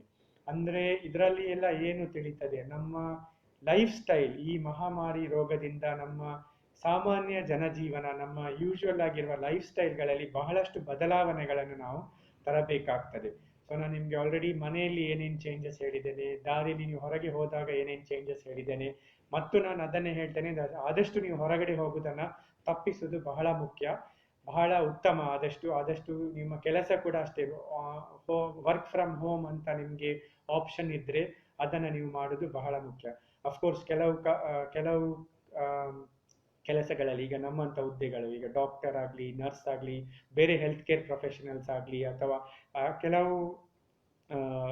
ಕೆಲವು ಆಕ್ಯುಪೇಷನ್ಗಳಲ್ಲಿ ನಾವು ಕೆಲಸಕ್ಕೆ ಹೋಗಲೇಬೇಕಾಗ್ತದೆ. ಅಂತಲ್ಲಿ ನಾವು ಈ ಕೆಲವು ಪ್ರಿಕಾಷನ್ಸ್ಗಳನ್ನು ನಾವು ತಗೊಳ್ಳೇಬೇಕಾಗ್ತದೆ. ನಾನು ನಿಮಗೆ ಹೇಳಿದಂಗೆ ಆಫೀಸಲ್ಲಿ ಕೂಡ ನೀವು ಇದು ನನ್ನ ರೆಸ್ಪಾನ್ಸಿಬಿಲಿಟಿ ಅಲ್ಲ ಅಂತ ತಿಳಿಯುವುದು ಬಹಳ ತಪ್ಪು ಒಂದು ಪರಿಸ್ಥಿತಿ ಅಥವಾ ತಪ್ಪು ಐಡಿಯಾ. ಯಾಕಂದ್ರೆ ನೀವು ಜಾಗ್ರತೆ ಮಾಡಬಹುದು, ಆದರೆ ನಿಮ್ಮ ಪಕ್ಕದವರು ಜಾಗ್ರತೆ ಮಾಡದಿದ್ದರೆ ಅದರಿಂದ ನಿಮಗೆ ಮತ್ತು ಬೇರೆ ನಿಮ್ಮ ದೇಶವಾಸಿಗಳಿಗೂ ಅದು ಹಾನಿಕರ ಆಗಬಹುದು. ಹಾಗಾಗಿ ಯಾರು ನಿಮ್ಮ ಆಫೀಸಲ್ಲಿ ಇದ್ದಾರೆ ಅವರು ಯಾವುದೇ ಥರದಲ್ಲಿ ಈ ಕೆಲವು ಪ್ರಿಕಾಷನ್ಗಳನ್ನು ತಗೊಳ್ಳದಿದ್ದರೆ ನೀವು ಅದರ ಬಗ್ಗೆ ಅವರಿಗೆ ಒಂದು ಎಜುಕೇಟ್ ಮಾಡೋದು, ಅವರಿಗೊಂದು ಸಲಹೆ ಕೊಡೋದು ಬಹಳ ಒಂದು ಕರ್ತವ್ಯ ಆಗ್ತದೆ ನಿಮ್ಮದು. ಅದು ಅಲ್ಲದೆ ಆಫೀಸಿನ ಕೆಲವು ಕಾಮನ್ ಏರಿಯಾಗಳಲ್ಲಿ ರಿಪೀಟೆಡ್ ಆಗಿ ಒಂದು ಕ್ಲೀನಿಂಗ್ ಆ್ಯಂಡ್ ಡಿಕಂಟಾಮಿನೇಷನ್, ಅಂದರೆ ಸ್ಯಾನಿಟೈಸ್ ಮಾಡೋದು ಒಂದು ಪ್ರೋಸೆಸ್ ಕೂಡ ನೀವು ಮಾಡಬೇಕಾಗಿ ಅದನ್ನು ಒಂದು ಟ್ರೈನಿಂಗ್ ಅಥವಾ ಒಂದು ಮಾಡಲಿಕ್ಕೆ ಒಂದು ಪ್ರೋಟೋಕಾಲ್ಗಳನ್ನು ನೀವು ಹಾಕೋದು ಬಹಳ ಮುಖ್ಯ. ಸೊ ಈ ಥರದ ಹಲವಾರು ಲೈಫ್ ಸ್ಟೈಲ್ ಚೇಂಜಸ್ಗಳನ್ನು ನಾವು ತರಲೇಬೇಕಾಗ್ತದೆ. ಇದು ಮುಂದಿನ 3 ರಿಂದ 6 ತಿಂಗಳವರೆಗೆ ಅಥವಾ ಈವನ್ ಅದಕ್ಕಿಂತ ಜಾಸ್ತಿ ಸಹ ಈ ರೋಗ ಹೋಗಬಹುದು ಎಂದು ಹಲವಾರು ಸೈಂಟಿಸ್ಟ್ಗಳ ಈಗಿನ ಊಹೆ. ಹಾಗಾಗಿ ನಮಗೆ ಏನೇನು ಪ್ರಿಕಾಷನ್ಗಳನ್ನು ಬೇಕು ನಾವು ಇದನ್ನು ತಗೊಳ್ಳೇಬೇಕಾಗ್ತದೆ. ಮುಖ್ಯವಾಗಿ ನಾನೇನು ಹೇಳೋದಂದರೆ, ಜನ ಗುಂಪು ಕಟ್ಟುದು ಮತ್ತು ಅನ್ನೆಸೆಸರಿಯಾಗಿ ಜನರು ಮನೆಯಿಂದ ಹೊರಗೆ ಸುತ್ತಾಡುದು, ಇದನ್ನು ಆದಷ್ಟು ಪ್ರಿವೆಂಟ್ ಮಾಡಬೇಕಾಗ್ತದೆ. ಇನ್ನು ಸ್ಕೂಲ್ ಬಗ್ಗೆ ಮುಂದೆ ಹೋಗ್ತಾ ಈ ಸ್ಕೂಲ್ಗಳು ಶುರು ಆಗಬಹುದು. ಸೊ ಇದರಲ್ಲಿ ಕೂಡ ನೀವು ಕೆಲವು ಪ್ರಿಕಾಷನ್ಸ್ಗಳನ್ನು ತಗೊಳ್ಬೇಕಾಗ್ತದೆ. ಸೊ ಈ ಪ್ರಿಕಾಷನ್ಸ್ ಬಗ್ಗೆ ನಮ್ಮ ಮಕ್ಕಳಿಗೆ ನಾವು ಇದನ್ನು ತಿಳಿಸಬೇಕು. ಅಂದರೆ ಅವರು ಸ್ಕೂಲ್ ಬಸ್ಸಲ್ಲಿ ಒಂದು ವೇಳೆ ಆನ್ಲೈನ್ ಸ್ಕೂಲಿಂಗ್ ಅಲ್ಲದೆ ಸ್ಕೂಲಿಗೆ ಕ್ಲಾಸ್ ರೂಮ್ ಟೀಚಿಂಗ್ ಅಂತ ಹೇಳ್ತೇವೆ, ಇದಕ್ಕೆ ಶಾಲೆಗೆ ಹೋಗಬೇಕಾದ ಪರಿಸ್ಥಿತಿ ಬಂದರೆ ಅವರಿಗೆ ಸಹ ಆದಷ್ಟು ಕೆಲವು ಸೋಷಿಯಲ್ ಡಿಸ್ಟೆನ್ಸಿಂಗ್ ನಿಯಮಗಳು ಸ್ಕೂಲಲ್ಲಿ ನೀವು ಆದಷ್ಟು ಚೆಕ್ ಮಾಡಬೇಕಾಗ್ತದೆ. ಅಂದರೆ ಟೀಚರ್ಗಳ ಹತ್ರ, ಸ್ಕೂಲಿನ ಹೆಡ್ ಮಾಸ್ಟರ್ಗಳ ಹತ್ರ ತಿಳಿದುಕೊಳ್ಬೇಕು ದಟ್ ಅವರು ಏನೇನು ಪ್ರಿಕಾಷನ್ಸ್ ತಗೊಂಡಿದ್ದಾರೆ, ಆ ಪ್ರಿಕಾಷನ್ಸಲ್ಲಿ ನಿಮಗೆ ಸ್ಯಾಟಿಸ್ಫ್ಯಾಕ್ಷನ್ ಇದೆಯಾ, ಇಲ್ಲದಿದ್ದರೆ ನಿಮ್ಮ ಒಂದು ಸಲಹೆ ಶಾಲೆಗೆ ಕೊಡೋದು, ಇದೆಲ್ಲ ಒಂದು ಬಹಳ ಮುಖ್ಯವಾದ ಒಂದು ಕಾರ್ಯಗಳು. ಸೊ ನಿಮ್ಮ ಮಕ್ಕಳಿಗೆ ಕೂಡ ಇದರ ಬಗ್ಗೆ ತಿಳುವಳಿಕೆ ತಿಳಿಸಬೇಕು. ಹಾಗಾಗಿ ಅವರು ಕೂಡ ಮುಂದೆ ಹೋಗ್ತಾ ಏನೇನು ಜಾಗ್ರತೆಗಳನ್ನು ತಗೊಳ್ಬೇಕು ಅವರು ತಗೊಳ್ಬೋದು. ಈಗಾಗಲೇ ನೀವು ಟಿವಿಯಲ್ಲಿ ನೋಡಿರ್ಬೋದು, ಚೈನಾದಲ್ಲಿ ಶಾಲೆಗಳು ಶುರುವಾಗಿದ್ದಾವೆ. ಅವರು ಹಲವಾರು ಸೋಷಿಯಲ್ ಡಿಸ್ಟೆನ್ಸಿಂಗ್ ನಿಯಮಗಳನ್ನು ಪಾಲಿಸ್ತಾ ಇದ್ದಾರೆ. ಆದಲ್ಲಿ ಅವರು ಎಲ್ಲಿ ಆಗ್ತದೆ ಕೆಲವು ಟೀಚಿಂಗ್ಗಳನ್ನು ಆನ್ಲೈನ್ ಟೀಚಿಂಗ್ಗಳ ಮೂಲಕ ಮಾಡ್ತಾ ಇದ್ದಾರೆ. ಸೊ ಈ ಎಲ್ಲ ಪ್ರಿನ್ಸಿಪಲ್ಗಳನ್ನು ಅವರು ಆಲ್ರೆಡಿ ಬಳಸಿಕೊಂಡಿದ್ದನ್ನು ಅವರಿಂದ ನೋಡಿ ಕಲಿತು ನಾವು ಮುಂದೆ ಹೋಗ್ತಾ ಇದನ್ನೆಲ್ಲ ನಾವು ನಮ್ಮ ದೇಶದಲ್ಲಿ ಬಳಸಬೇಕಾಗ್ಬೋದು. ಸೊ ಹಾಗಾಗಿ ನಾನು ಸಂಕ್ಷಿಪ್ತವಾಗಿ ಏನು ಹೇಳೋದಂದರೆ, ಈ ಒಂದು ಮಹಾಮಾರಿ ಕಾಯಿಲೆ ಇಡೀ ಜಗತ್ತಿಗೆ ಹರಡಿರುವ ಕಾರಣ ನಮ್ಮ ಕಡೆಯಿಂದ ಏನೇನು ನಾವು as an individual, as A ದೇಶದ ಒಂದು ಸಿಟಿಸನ್ ಆಗಿ ಏನೇನು ನಾವು ಪ್ರಿಕಾಷನ್ಗಳನ್ನು ತಗೊಳ್ಬೇಕು, ಇದು ನಮ್ಮ ಡ್ಯೂಟಿ ಆಗಿ ನಾವು ಪಾಲಿಸಬೇಕಾಗ್ತದೆ. ಸರ್ಕಾರ ಅವರ ಕಡೆಯಿಂದ ಏನೇನು ಬೇಕು ಇಷ್ಟವರೆಗೆಲ್ಲ ಮಾಡಿದ್ದಾರೆ, ಅವರು ಮಾಡುತ್ತಲೂ ಇದ್ದಾರೆ. ಬಟ್ ನಾವು ನಮ್ಮ ಒಂದು ಪ್ರತಿಯೊಂದು ಸಿಟಿಸನ್ ಆಗಿ ಒಂದು ಈ ಜಗತ್ತಿನ ನಾಗರಿಕನಾಗಿ ಏನೇನು ಮಾಡಬೇಕು ನಾವು ಅದನ್ನೆಲ್ಲ ನಮ್ಮ ಕಡೆಯಿಂದ ಮಾಡೋದು ಬಹಳ ಬಹಳ ಮುಖ್ಯ. ಧನ್ಯವಾದಗಳು. ಇನ್ನು ಏನಾದರೂ ಪ್ರಶ್ನೆಗಳು ವಿಶೇಷವಾಗಿದ್ದರೆ ನಾನು ಆನ್ಸರ್ ಮಾಡಲಿಕ್ಕೆ ರೆಡಿ ಇದ್ದೇನೆ. ನಾನು ಯಾವುದಾದ್ರೂ ಪಾಯಿಂಟ್ ಮಿಸ್ ಆಗಿದ್ದರೆ, ಏನಾದರೂ ನಿಮಗೆ ಇದರ ಬಗ್ಗೆ ಪ್ರಶ್ನೆಗಳು ಇದ್ದರೆ ನಾನು ಉತ್ತರಿಸಲಿಕ್ಕೆ ತಯಾರಿದ್ದೇನೆ. ಟ್ರೀಟ್ಮೆಂಟ್ ಬಗ್ಗೆ ಹೇಳಿ ಡಾಕ್ಟರ್. ಓಕೆ, ಸೊ ಟ್ರೀಟ್ಮೆಂಟ್ ಬಗ್ಗೆ ಒಂದು 4 ಅಕ್ಷರಗಳನ್ನು ಹೇಳ್ತೇನೆ. ನೀವು ತಿಳಿದಿರುವ ಪ್ರಕಾರ ಇದೊಂದು ವೈರಲ್ ಜ್ವರ. ಹಲವಾರು ವೈರಲ್ ಜ್ವರಗಳಿಗೆ ನಮಗೆ ಟ್ರೀಟ್ಮೆಂಟ್ ಇಲ್ಲ. ಈಗ ನಾವು ತುಂಬ ಟ್ರೀಟ್ಮೆಂಟ್ ಟ್ರಯಲ್ ಫೇಸ್ಗಳಲ್ಲಿದೆ. ಬಟ್ ಈಗಿನ ಒಂದು ರೋಗದಲ್ಲಿ ಸಪೋರ್ಟಿವ್ ಕೇರ್ ಅಂತ ಹೇಳ್ತೇವೆ. ಸಿವಿಯರ್ ಕಾಯಿಲೆಗಳು ಇದ್ದಾಗ ಅಥವಾ ಡಿಸೀಸ್ ವೆರಿ ಸಿವಿಯರ್ ಇದ್ದಾಗ 2 ಔಷಧಿಗಳನ್ನು ಈಗ ನಮ್ಮ ICMR ಮತ್ತು ನಮ್ಮ ಮಿನಿಸ್ಟ್ರಿ ಆಫ್ ಹೆಲ್ತ್ ಅಪ್ರೂವ್ ಮಾಡಿದ್ದಾರೆ. ದಟ್ ಒಂದು ಹೈಡ್ರಾಕ್ಸಿಕ್ಲೋರೋಕ್ವಿನ್ ಅಂತ. ಹೈಡ್ರಾಕ್ಸಿಕ್ಲೋರೋಕ್ವಿನ್ ಅಂದರೆ ಮೊದಲು ನಾವು ಮಲೇರಿಯಾಕ್ಕೆ ಯೂಸ್ ಮಾಡುವಂತಿದ್ದಂಥ ಒಂದು ಮದ್ದು. ಅದನ್ನು ಸ್ವಲ್ಪ ಮಾಡಿಫೈ ಮಾಡಿ ಈಗ ಬೇರೆ ಬೇರೆ ಕಾಯಿಲೆಗಳಿಗೆ ನಾವು ಆಲ್ರೆಡಿ ಯೂಸ್ ಮಾಡ್ತಾ ಇದ್ದೇವೆ. ಆ ಮದ್ದು, ಅದರ ಜೊತೆಗೆ ಅಜಿಥ್ರೋಮೈಸಿನ್ ಅಂತ ಒಂದು ಆಂಟಿಬಯೋಟಿಕ್, ಇದೆರಡು ಸೇರಿಕೊಂಡು ನಾವು 5 ದಿನದವರೆಗೆ ಈ ಟ್ರೀಟ್ಮೆಂಟನ್ನು ಕೊಡಬಹುದು. ಬಟ್ ಹಾಗೆ ಹೇಳಿದರೆ ನಾವು ಎಲ್ಲ ಪೇಷಂಟ್ಗಳಿಗೂ ನಾವು ಈಗ ಟ್ರೀಟ್ ಮಾಡೋದಿಲ್ಲ. ಮೈಲ್ಡ್ ಡಿಸೀಸ್ ಅಥವಾ ಎಸಿಂಪ್ಟಮ್ಯಾಟಿಕ್ ಡಿಸೀಸ್ ಇದ್ದರೆ ಯೂಶುವಲ್ ಆಗಿ ನಾವು ಟ್ರೀಟ್ಮೆಂಟ್ ಕೊಡೋದಿಲ್ಲ. ಯಾಕಂದರೆ ಈ ಟ್ರೀಟ್ಮೆಂಟಿಂದನೂ ಕೆಲವು ಸೈಡ್ ಎಫೆಕ್ಟ್ಸ್ಗಳಿವೆ. ಹಾಗಾಗಿ ವೆರಿ ಸಿವಿಯರ್ ಇನ್ಫೆಕ್ಷನ್ ಆಗಿ ICU ಬೇಕಾದಂಥ ಪರಿಸ್ಥಿತಿ ಬಂದಾಗ ಮಾತ್ರ ಈ ಟ್ರೀಟ್ಮೆಂಟನ್ನು ನಾವು ಯೂಸ್ ಮಾಡ್ತೇವೆ. ಮುಖ್ಯವಾಗಿ ಟ್ರೀಟ್ಮೆಂಟ್ ಏನಂದರೆ ಇದಕ್ಕೆ ಸಪೋರ್ಟಿವ್ ಟ್ರೀಟ್ಮೆಂಟ್ ಅಂತ ಹೇಳ್ತೇವೆ. ಅಂದರೆ ಜ್ವರ ಇದ್ದರೆ ಅದಕ್ಕೆ ಬೇಕಾದಂಥ ಔಷಧಿಗಳು ತಗೊಳ್ಳೋದು, ಮಾಸ್ಕ್ ಅಫ್ಕೋರ್ಸ್ ಹಾಕ್ಕೊಳ್ಳೋದು. ಒಂದೊಂದು ಸಲ ಅವರಿಗೆ ವಾಂತಿ ಇದೆ ಅಥವಾ ಕೆಮ್ಮಿದೆ, ಕೆಮ್ಮು ಸಪ್ರೆಸ್ ಮಾಡಲಿಕ್ಕೆ ಕೆಲವು ಔಷಧಿಗಳನ್ನು ಕೊಡಬಹುದು. ಕೆಲವರಿಗೆ ಆಕ್ಸಿಜನ್ ಅವಶ್ಯಕತೆ ಇದ್ದರೆ ಆಕ್ಸಿಜನ್ ಕೊಡೋದು.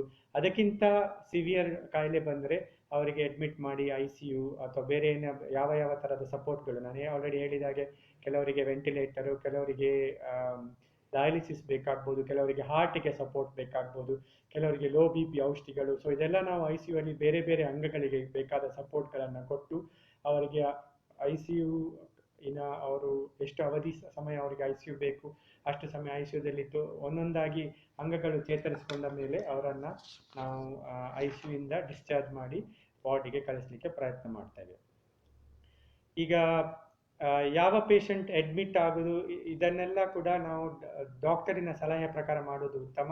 ಯೂಶುವಲ್ ಆಗಿ ನಾವು ಎಸಿಂಪ್ಟಮ್ಯಾಟಿಕ್ ಮೈಲ್ಡ್ ಡಿಸೀಸ್ ಅವರನ್ನು ಅಡ್ಮಿಟ್ ಮಾಡಲಿಕ್ಕೆ ಆದಷ್ಟು ಅವಾಯ್ಡ್ ಮಾಡ್ತೇವೆ. ಬಿಕಾಸ್ ಅವರೆಲ್ಲ ಮನೆಯಲ್ಲಿ ಹೋಮ್ ಕ್ವಾರಂಟೈನ್ ಮಾಡೋದು ಉತ್ತಮ.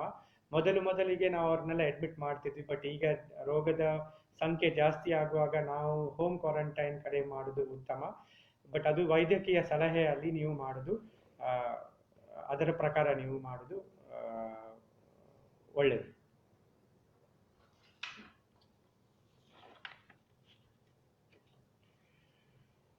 ಓಕೆ, ಇವಾಗ ರೋಗದ ಲಕ್ಷಣಗಳು ನಾನು ಆಲ್ರೆಡಿ ಮಾತಾಡಿದ್ದೇನೆ. ಯಾವಾಗ ರೋಗ ಬರ್ತದೆ ಅಂದರೆ ಇನ್ಫೆಕ್ಷನ್ ಆಗಿ 3 ರಿಂದ 14 ದಿನದವರೆಗೆ ಯಾವತ್ತೂ ಈ ರೋಗಗಳು ಬರ್ಬೋದು. ಇನ್ಫೆಕ್ಷನ್ ಯಾವಾಗ ಆಗ್ತದೆ ಅಂತ ನಮಗೆ ತಿಳಿಯುವುದು ಸ್ವಲ್ಪ ಕಷ್ಟ ಆಗ್ಬೋದು. ನಾನು ಹೇಳಿದಾಗೆ ಯಾರಾದರೂ ಕೋವಿಡ್ ಪಾಸಿಟಿವ್ ಪೇಷಂಟ್ ಅಥವಾ ಒಂದು ರೆಸ್ಪಿರೇಟರಿ ಇನ್ಫೆಕ್ಷನ್ ಇರುವ ಪೇಷಂಟಿಗೆ ನಾವು ಎಕ್ಸ್ಪೋಸ್ ಆದರೆ 3 to 14 ಡೇಸ್ವರೆಗೆ ಯಾವತ್ತೂ ಈ ಇನ್ಫೆಕ್ಷನ್ ಬರ್ಬೋದು. ಬಟ್ ನಾನು ಹೇಳಿದಾಗೆ ಎಷ್ಟೋ ಜನ ಎಸಿಂಪ್ಟಮ್ಯಾಟಿಕ್ ಇರುವ ಕಾರಣ ಯಾವಾಗ ನಮಗೆ ಈ ಇನ್ಫೆಕ್ಷನ್ ಅಥವಾ ಈ ವೈರಾಣುವಿಂದ ನಮಗೆ ರೋಗ ಬರ್ತದೆ ಅಂತ ಬರುವುದು ಕಾಂಟ್ಯಾಕ್ಟ್ ನಮಗೆ ತಿಳಿಯುವುದು ಕಷ್ಟ ಆಗ್ಬೋದು. ಅದಕ್ಕೋಸ್ಕರ ಈ ಇನ್ಫೆಕ್ಷನ್ ಮೊದಲನೆಯ ಲಕ್ಷಣ ಬಂದ ಕೂಡಲೇ ನಾವು ವೈದ್ಯಕೀಯ ಸಲಹೆ ತಗೊಂಡು ನಮ್ಮ ಕಡೆಯಿಂದ ಸೆಲ್ಫ್ ಪ್ರಿಕಾಷನ್ಸ್ ಅಂದರೆ ಮಾಸ್ಕ್ ಹಾಕ್ಕೊಂಡು ಮನೆಯಲ್ಲಿ ಬೇರೆಯವರಿಗೆ ಕಾಂಟ್ಯಾಕ್ಟ್ ಬಾರದಾಗೆ ಮಾಡಿ ಇಟ್ಕೊಳ್ಳೋದು ಬಹಳ ಉತ್ತಮ. ಯಾವತ್ತುವರೆಗೂ ನಮಗೆ ಟೆಸ್ಟ್ ರಿಪೋರ್ಟ್ ಬರ್ತದೆ. ಒಂದ್ಸಲ ಇನ್ಫೆಕ್ಷನ್ ಬಂದ ಮೇಲೆ ಟ್ರೀಟ್ಮೆಂಟ್ ಕಂಪ್ಲೀಟ್ ಆದ ಮೇಲೆ 14ನೇ ದಿನ ನಾವು ಮತ್ತೆ ಈ ಕೋವಿಡ್ ಟೆಸ್ಟನ್ನು ಮಾಡ್ತೇವೆ. ಟೆಸ್ಟನ್ನು 2 ಸಲ ಟೆಸ್ಟಲ್ಲಿ ಒಂದು ಟೆಸ್ಟ್ ಮಾಡಿ ನೆಗೆಟಿವ್ ಬಂದ ಮೇಲೆ ಪೇಷಂಟಲ್ಲಿ ಇನ್ಫೆಕ್ಷನ್ ಇಲ್ಲ ಅಂತ ನಾವು ಪರಿಗಣಿಸಬಹುದು. ಈ 2 ದಿನದ ಹಿಂದೆವರೆಗೆ ನಮ್ಮ ರೆಕಮೆಂಡೇಶನ್ ಪ್ರಕಾರ 2 ಟೆಸ್ಟ್ ಮಾಡಬೇಕಾಗ್ತಿತ್ತು. ಬಟ್ ಈಗ ಮೈಲ್ಡ್ ಅಥವಾ ಮಾಡ್ರೇಟ್ ಡಿಸೀಸ್ ಇದ್ದರೆ ಒಂದು ಟೆಸ್ಟ್ ಮಾಡಿ ಅದು ನೆಗೆಟಿವ್ ಇದ್ದರೆ, ಅಂದರೆ 14ನೇ ದಿನ ಇನ್ಫೆಕ್ಷನ್ ಶುರುವಾಗಿ 14ನೇ ದಿನದಲ್ಲಿ ಒಂದು ಟೆಸ್ಟ್ ಮಾಡಿ ಅದು ನೆಗೆಟಿವ್ ಇದ್ದರೆ ನಾವು ಪೇಷಂಟನ್ನು ಇನ್ಫೆಕ್ಷನ್ ಫ್ರೀ ಅಂತ ನಾವು ಪರಿಗಣಿಸಬಹುದು. ಬೇರೆ ಏನಾದರೂ ಪ್ರಶ್ನೆ ಇಲ್ಲ?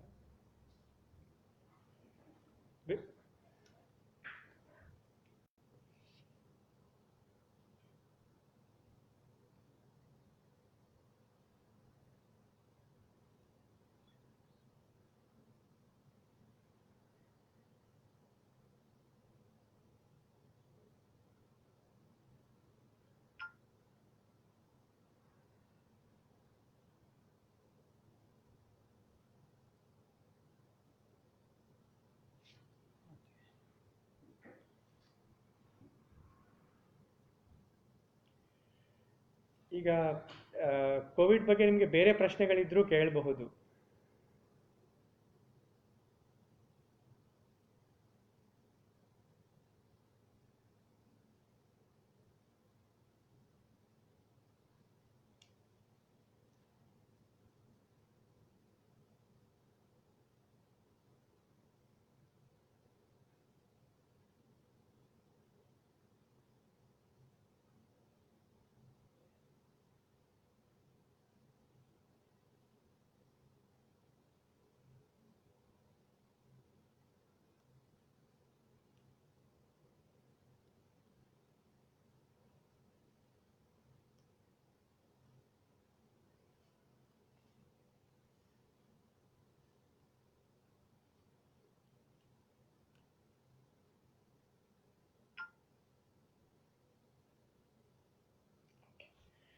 ಸೊ ಒಂದು ಪ್ರಶ್ನೆ ಬಂದಿದೆ ವ್ಯಾಕ್ಸಿನ್ ಸ್ಟೇಟಸ್ ಬಗ್ಗೆ.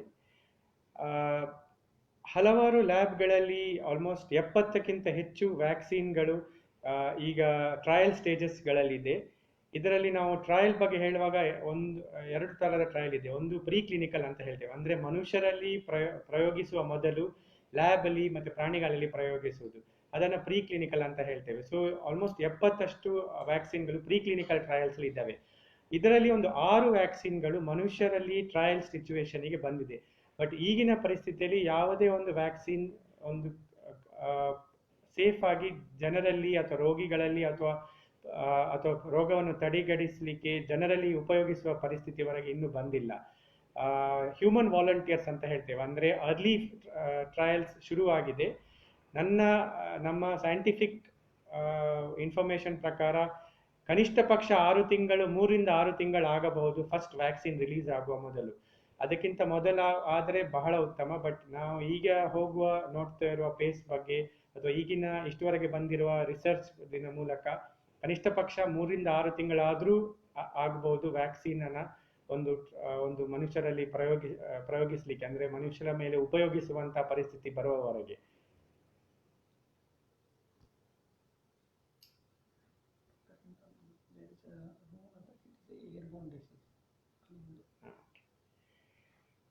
ಇದು ಒಂದು ಪಾಯಿಂಟ್ ಕ್ಲಾರಿಫೈ ಮಾಡ್ತೇನೆ. ಅದೇ ಈಗ ಈ ಸೋಷಿಯಲ್ ಡಿಸ್ಟೆನ್ಸಿಂಗ್ ಯಾಕೆ, ಅಂದ್ರೆ ನಾವು ಕೆಲವರು ಆ ಪ್ರಶ್ನೆ ಕೇಳ್ತಾ ಇದ್ದಾರೆ, ಯಾಕೆ ಸೋಷಿಯಲ್ ಡಿಸ್ಟೆನ್ಸಿಂಗ್ ಮಾಡಬೇಕು, ಅದರ ಸೈಂಟಿಫಿಕ್ ಬೇಸಿಸ್ ಏನು ಅಂತ. ಸೊ ಯಾವುದೇ ಒಂದು ವೈರಲ್ ಜ್ವರ, ಅಂದ್ರೆ ಈ ಕೆಮ್ಮು, ಕಫ, ಶೀತ ಈ ತರ ಬರುವ ಕಾಯಿಲೆಗಳು ಹೆಚ್ಚಾಗಿ ಏರ್ಬೋರ್ನ್ ಅಂತ ಹೇಳ್ತೇವೆ, ಅಂದ್ರೆ ಗಾಳಿಯಲ್ಲಿ ಹರಡುದು. ಈ ಗಾಳಿಯಲ್ಲಿ ಹರಡುವಂತಹ ಕಾಯಿಲೆಗಳು, ಈಗ ನಿಮ್ಮ ಫ್ಲೂ ಇರ್ಬೋದು, ನಿಮ್ಮ H1N1 ಇರ್ಬೋದು, ಅಥವಾ ಈ ಕೊರೋನಾ ಕೂಡ ಹಾಗೆ. ಮೋಸ್ಟ್ ಆಫ್ ದ ಟ್ರಾನ್ಸ್ಮಿಷನ್, ಹೆಚ್ಚಿನ ಟ್ರಾನ್ಸ್ಮಿಷನ್ ಅಂದ್ರೆ ಮನುಷ್ಯನಿಂದ ಮನುಷ್ಯ ಸ್ಪ್ರೆಡ್ ಆಗುದು ಏರ್ಬೋರ್ನ್ ಡಿಸೀಸ್.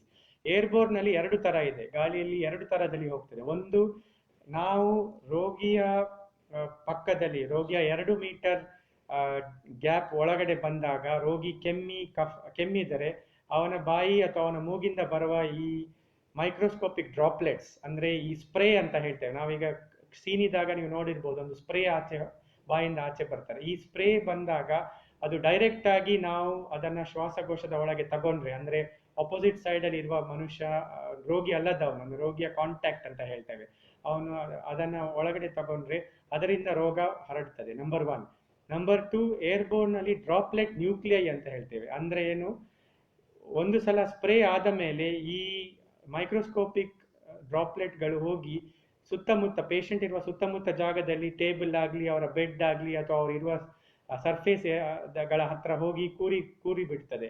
ಅಲ್ಲಿ ಕೂತಾಗ ಅದು ಕೆಲವು ಗಂಟೆಗಳ ಕಾಲ ಆ ಡ್ರಾಪ್ಲೆಟ್ಟಿನ ಸುತ್ತ ಇರುವ ನೀರಂಶ ಒಣಗಿ ಹೋದ ಮೇಲೆ ಈ ವೈರಸ್ ನ್ಯೂಕ್ಲಿಯಸ್ ಅಂತ ಹೇಳ್ತೇವೆ, ಅಂದ್ರೆ ಈ ಕೆಲವು ವೈರಸ್ಗಳು ಒಟ್ಟುಗೂಡಿ ಒಂದು ನ್ಯೂಕ್ಲಿಯಸ್ ಫಾರ್ಮ್ ಆಗ್ತದೆ. ಈ ನ್ಯೂಕ್ಲಿಯಸ್ ಆ ಸರ್ಫೇಸ್ ಮೇಲೆ ಹಲವಾರು ಗಂಟೆಗಳ ಕಾಲವರೆಗೆ ಇರ್ಬೋದು. ನೀವು ಕೇಳಿರ್ಬೋದು, ರಿಸರ್ಚ್ ಪ್ರಕಾರ ಪ್ಲಾಸ್ಟಿಕ್ ಮೇಲೆ 8 ಗಂಟೆ, ಕಾಪರ್ ಮೇಲೆ 24 ರಿಂದ 48 ಗಂಟೆ. ಸೊ ಈ ತರ ಅಪ್ ಟು 48 ಅವರ್ಸ್ ಕೆಲವು ಸರ್ಫೇಸ್ ಮೇಲೆ ಕೂಡ್ಬೋದು. ಕಾರ್ಡ್ಬೋರ್ಡ್ ಅಲ್ಲಿ ಸ್ವಲ್ಪ ಕಮ್ಮಿ, ಪೇಪರ್ ಅಲ್ಲಿ ಸ್ವಲ್ಪ ನಿಮಿಷಗಳು, ಬಟ್ ಈ ಕೆಲವು ಸ್ಮೂತ್ ಸರ್ಫೇಸಸ್ ಮೇಲೆ ಹಲವಾರು ಗಂಟೆಗಳ ಮೇಲೆ ಕೂತಿರ್ಬೋದು. ಸೊ ಅಂತಹ ಸರ್ಫೇಸ್ ಅನ್ನ ನಾವು ಮುಟ್ಟಿ, ಅದನ್ನು ನಾವು ತಗೊಂಡು ನಮ್ಮ ಮುಖ ಮುಟ್ಟಿದ್ರೆ ಅದರಿಂದ ಮತ್ತೆ ಇನ್ಫೆಕ್ಷನ್ ಸ್ಪ್ರೆಡ್ ಆಗ್ಲಿಕ್ಕೆ ಒಂದು ರಿಸ್ಕ್ ಇರುತ್ತದೆ. ಹಾಗಾಗಿ ನಾವು ಪ್ರಿಕಾಷನ್ ಬಗ್ಗೆ ಹೇಳುವಾಗ 2 ತರ ಹೇಳ್ತೇವೆ. ಒಂದು, ಕಾಂಟ್ಯಾಕ್ಟ್ ಸೋಷಿಯಲ್ ಡಿಸ್ಟೆನ್ಸಿಂಗ್, ಎರಡನೇದು ರಿಪೀಟೆಡ್ ಆಗಿ ಕೈ ಸ್ಯಾನಿಟೈಸ್ ಮಾಡೋದು, ಮಾಸ್ಕ್ ಹಾಕೊಳ್ಳೋದು, ಸೊ ದ್ಯಾಟ್ ನಮಗೆ ನಾವು ಡೈರೆಕ್ಟ್ ಆಗಿ ಅದನ್ನು ಇನ್ಹೇಲ್ ಮಾಡುವ ಡೋಸ್ ಆಫ್ ಇನ್ಫೆಕ್ಷನ್ ಅಂತ ಹೇಳ್ತೇವೆ, ಅಂದರೆ ಎಷ್ಟು ಈ ವೈರಸ್ಗಳನ್ನು ನಾವು ಇನ್ಹೇಲ್ ಮಾಡ್ತೇವೆ ಅದು ಅಟ್ಲೀಸ್ಟ್ 50% ರೆಡ್ಯೂಸ್ ಆಗ್ತದೆ ನಾವು ಮಾಸ್ಕ್ ಹಾಕಿದರೆ. ಪ್ಲಸ್ ರೋಗಿ ಮಾಸ್ಕ್ ಹಾಕೊಂಡ್ರೆ ಅದರಿಂದ ಕೂಡ ಈ ಡ್ರಾಪ್ಲೆಟ್ಸ್ ಹೊರಗೆ ಬರೋದು ಕಡಿಮೆ ಆಗ್ತದೆ. ಆ್ಯಂಡ್ ಇದನ್ನು ನಾವು ಫೋಮೈಟ್ ಸ್ಪ್ರೆಡ್ ಅಂತ ಹೇಳ್ತೇವೆ, ಅಂದರೆ ಕೈಯಿಂದ ಸ್ಪ್ರೆಡ್ ಆಗೋದು. ಸೊ ಅದನ್ನು ಕೂಡ ಮಿನಿಮೈಸ್ ಮಾಡಲಿಕ್ಕೆ ಆದಷ್ಟು ನಮ್ಮ ಮುಖ ಮುಟ್ಟುವುದನ್ನು ಕಡಿಮೆ ಮಾಡೋದು, ಅಥವಾ ನಾವು ಈ ಆದಷ್ಟು ಅನ್ನೆಸೆಸರಿ ಸರ್ಫೇಸ್ ಕಾಮನ್ ಏರಿಯಾಗಳಲ್ಲಿ ಸರ್ಫೇಸ್ ಮುಟ್ಟುವುದನ್ನು ಕಡಿಮೆ ಮಾಡೋದು, ಮತ್ತು ಆಗಾಗ ಕೈ ಸ್ಯಾನಿಟೈಸ್ ಮಾಡೋದ್ರಿಂದ ಬಹಳ ಹೆಲ್ಪ್ ಆಗ್ತದೆ. ಇನ್ನು ಬೇರೆ ಥರದ ಸ್ಪ್ರೆಡ್ ಇದು ಇಷ್ಟವರೆಗೆ ಸೈಂಟಿಫಿಕ್ ಎವಿಡೆನ್ಸ್ ಇಲ್ಲ, ಅಂದರೆ ಊಟದಿಂದ ಸ್ಪ್ರೆಡ್ ಆಗೋದು ಅಥವಾ ನಾವು ಮಲಮೂತ್ರಗಳಿಂದ ಸ್ಪ್ರೆಡ್ ಆಗೋದು, ಈ ಥರದ ಕಾಂಟ್ಯಾಕ್ಟ್ ಇನ್ನೂ ಕೂಡ ಎವಿಡೆನ್ಸ್ ಇಲ್ಲ. ಈಗ ಫಾರ್ ಎಕ್ಸಾಂಪಲ್ ಕಾಲರಾ ಅಲ್ಲಿ ಇನ್ಫೆಕ್ಷನ್ ಊಟಕ್ಕೆ ಇನ್ಫೆಕ್ಟ್ ಆಗಿ ಸ್ಪ್ರೆಡ್ ಆಗ್ತದೆ. ಈ ಥರದ ಸ್ಪ್ರೆಡ್ ಈಗ ಕೂಡ ನಮ್ಮಲ್ಲಿ ಎವಿಡೆನ್ಸ್ ಇಲ್ಲ. ಸೊ ಹಾಗಾಗಿ mainly droplet spread, mainly contact spread, ಇದು ಮುಖ್ಯವಾಗಿ ರೂಟ್ ಆಫ್ ಸ್ಪ್ರೆಡ್ಡಿಂಗ್ ಅಂತ ನಾವು ಹೇಳ್ತೇವೆ. ಇನ್ನೊಂದು ಪ್ರಶ್ನೆ, insurance companies Covid treatment expense cover ಮಾಡ್ತದಾ ಅಂತ. ಬಹಳ ಉತ್ತಮ ಪ್ರಶ್ನೆ. ಗೌರ್ಮೆಂಟ್ ಆಫ್ ಇಂಡಿಯಾ ರೆಗ್ಯುಲೇಷನ್ ಪ್ರಕಾರ ಮತ್ತು ಇನ್ಶೂರೆನ್ಸ್ ಕಂಪನೀಸಿನ ಇದರ ಪ್ರಕಾರ COVID treatment will be covered by the insurance companies for treatment for COVID or its complications. ಇನ್ನೊಂದು ಪ್ರಶ್ನೆ, ಮಾಸ್ಕ್ ಹಾಕೊಂಡು can we go out, is it safe? ನಾನು ಆಲ್ರೆಡಿ ಹೇಳಿದ ಪ್ರಕಾರ ಆದಷ್ಟು ನೀವು ಹೊರಗೆ ಹೋಗುವುದನ್ನು ಅವಾಯ್ಡ್ ಮಾಡೋದು ಉತ್ತಮ. ಈಗ ಪ್ರಶ್ನೆಯಲ್ಲಿ can we go for a walk ಅಂತ ಕಳಿಸಿದ್ದಾರೆ ಯಾರೋ. ಆದಷ್ಟು ನಾವು ನಾನು ಹೇಳಿದಾಗೆ ಈಗ ಫಿಸಿಕಲ್ ಫಿಟ್ನೆಸ್ಸಿಗೆ ವಾಕ್ ಮಾಡೋದು, ಇದನ್ನೆಲ್ಲ ನಾವು ಈಗಿನ ಪರಿಸ್ಥಿತಿಯಲ್ಲಿ ಅವಾಯ್ಡ್ ಮಾಡೋದು ಉತ್ತಮ. ಇಲ್ಲ ಹೋಗಲೇಬೇಕಾದ ಪರಿಸ್ಥಿತಿ ಹಾಕಿದಾಗ ವಾಕ್ ಮಾಡಿ ಇದು ಮಾಸ್ಕ್ ಹಾಕ್ಕೊಂಡು ಹೋಗೋದು is a safe practice. But again I would like to say, ಆದಷ್ಟು ನಾವು ಯಾವ ನಾನ್ ಎಸೆನ್ಷಿಯಲ್ ಕೆಲಸಕ್ಕೆ ಮಾಸ್ಕ್ ಇಲ್ಲದೆ ಹೋಗೋದು, ನಾನ್ ಎಸೆನ್ಷಿಯಲ್ ಕೆಲಸಕ್ಕೆ ಮನೆಯಿಂದ ಹೊರಗೆ ಹೋಗೋದು ಆದಷ್ಟು ಅವಾಯ್ಡ್ ಮಾಡೋದು is a very serious advice and is better avoided even at this point of time. Cooking, will the cooking kill the virus? So virus ನಾನು ಹೇಳಿದಾಗೆ ಕೆಲವು ಗಂಟೆಗಳು ಸನ್ಲೈಟ್ ಅಲ್ಲಿ ಎಕ್ಸ್ಪೋಸ್ ಆದರೆ ಕೂಡ it will be killed. ಹಾಗಾಗಿ cooking will definitely kill the virus, and it is also killed by use of sanitizer, alcohol based disinfectant solution. ಇದರಿಂದ ಎಲ್ಲ ಕೂಡ it will get eliminated.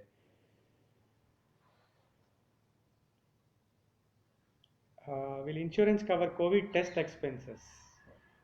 So it depends on whether it is outpatient. Outpatient ಆದರೆ cover ಮಾಡೋದಿಲ್ಲ, but inpatient ಸರ್ವಿಸಸ್ಗೆ like any other disease, ಈಗ ಯಾವುದೇ ಕಾಯಿಲೆ ಆಗಲಿ insurance covers for IP. So the same thing is done for ಏನಂತಾರೆ, the same thing is done for COVID also. So any IP admission will be taken care by the insurance companies, but outpatient services will have to be paid or will have to be paid by the patient. Lot of influenza virus spread through hand. What about the other parts of the body? Yeah. So ಒಂದು ಪ್ರಶ್ನೆ ಇಲ್ಲಿ ಕೇಳಿದಾರೊಬ್ರು, ತುಂಬಾ emphasis ನಾವು ಕೈ ಬಗ್ಗೆ ಹೇಳ್ತೇವೆ, what about spread through other parts of the body ಅಂತ. So ನಾನು ಹೇಳಿದಾಗೆ ಫೋಮೈಟ್ ಸ್ಪ್ರೆಡ್ ಅಂದ್ರೆ ಏನು ಅಂದ್ರೆ ಕಾಂಟ್ಯಾಕ್ಟ್, ನಮ್ಮ ಸರ್ಫೇಸ್, ನಮ್ಮ ಕೈ ಅಥವಾ ಮೈ ಯಾವ ಇನ್ಫೆಕ್ಟೆಡ್ ಸರ್ಫೇಸ್ಗೆ ತಾಗ್ತದೆ ಅದರಿಂದ ಇನ್ಫೆಕ್ಷನ್ ಸ್ಪ್ರೆಡ್ ಆಗ್ತದೆ. So as per what we know today, infection spread from air droplet infection ಬಿಟ್ರೆ through other means is by fomite spread, and common way of fomite spread is by hands. Hands ಅಂದ್ರೆ ಈಗ ನಾವು usual ಆಗಿ ನಮ್ಮ ಬಟ್ಟೆಯಲ್ಲಿ ಅದಕ್ಕೆ ತಾಗಿದ್ರೆ usual ಆಗಿ ನಾನು ಅದಕ್ಕೆ ಹೇಳಿದ್ದು ಮನೆಗೆ ಹೋಗಿ ಬಟ್ಟೆ ಚೇಂಜ್ ಮಾಡಿ, ಬಟ್ ಕೈಯಲ್ಲಿ ಸರ್ಫೇಸಿಗೆ ತಾಗಿದ ಮೇಲೆ ನಾವು ಕೈ ಸೋಪ್ ಹಾಕಿ ಅಥವಾ ಕೈ ಡಿಸ್ಇನ್ಫೆಕ್ಟೆಂಟ್ ಹಾಕಿ ಕ್ಲೀನ್ ಮಾಡಬೇಕು. ಬಿಕಾಸ್ ಮ್ಯಾಕ್ಸಿಮಮ್ ಸ್ಪ್ರೆಡ್ ನಾವು ಕೈಯನ್ನು ಮ್ಯಾಕ್ಸಿಮಮ್ ಆಗಿ ಯೂಸ್ ಮಾಡೋದು, ಯೂಶುವಲ್ ಆಗಿ ಕಾಂಟ್ಯಾಕ್ಟ್ಗೆ ಬರೋದು ಕೈ to the surface as well as ನಮ್ಮ ಮುಖ ಅಥವಾ ಮೂಗು ಬಾಯಿ ಹತ್ರ ಬರೋದು ನಮ್ಮ ಕೈಯೇ. ಸೊ ಹಾಗಾಗಿ ಮೋಸ್ಟ್ ಫೋಮೈಟ್ ಸ್ಪ್ರೆಡ್ ಬಗ್ಗೆ ನಾವು ಈ ಕಾಯಿಲೆಗೆ ಅಂತಲ್ಲ, ಯಾವುದೇ ಕಾಯಿಲೆಗೂ ನಾವು ಫೋಮೈಟ್ ಸ್ಪ್ರೆಡ್ ಮ್ಯಾಕ್ಸಿಮಮ್ ಇರೋದು ಕೈಯಲ್ಲಿ. ಬಟ್ ಹಾಗೆ ಹೇಳಿದ್ರೆ ನಾನು ಹೇಳಿದಾಗ ಈಗ ಪೇಷಂಟ್ ಯಾವುದೋ ಒಂದು ಐಟಮ್ ಯೂಸ್ ಮಾಡಿದ್ರು, ನಾವು ಆ ಐಟಮ್ ಯೂಸ್ ಮಾಡಿದ್ರೆ ಕೂಡ ಅದೇ ನಮಗೆ ಸ್ಪ್ರೆಡ್ ಆಗ್ಬೋದು. So that is what we mean by fomite spread. ಸೊ ಯಾವುದೇ ದೇಹದ ಪಾರ್ಟ್, ಈಗ ಮುಖ ನಾವು ಈಗ ಹೋಗಿ ತಲೆ, ಈಗ ಫಾರ್ ಎಕ್ಸಾಂಪಲ್ ನಮಗೆ ಕೆಲವರಿಗೆ ಈಗ ಹೋಗಿ ತಲೆಗೆ ಒಂದು ಕಡೆ ಒರಗಿಸುವ ಅಭ್ಯಾಸ ಇದೆ. ಸೊ ಅಲ್ಲಿ ಹೋಗಿ ನಾವೀಗ ತಲೆ ಒರಗಿಸಿದಾಗ ಅಲ್ಲಿ ಕಂಟ್ಯಾಮಿನೇಷನ್ ಆಗಿದ್ರೆ ಅದು ನಮಗೆ ಸ್ಪ್ರೆಡ್ ಆಗ್ಬೋದು. So any part of the body which is coming in contact with the infected surface can cause the spread of the infection to the person or to the skin where the contact has happened.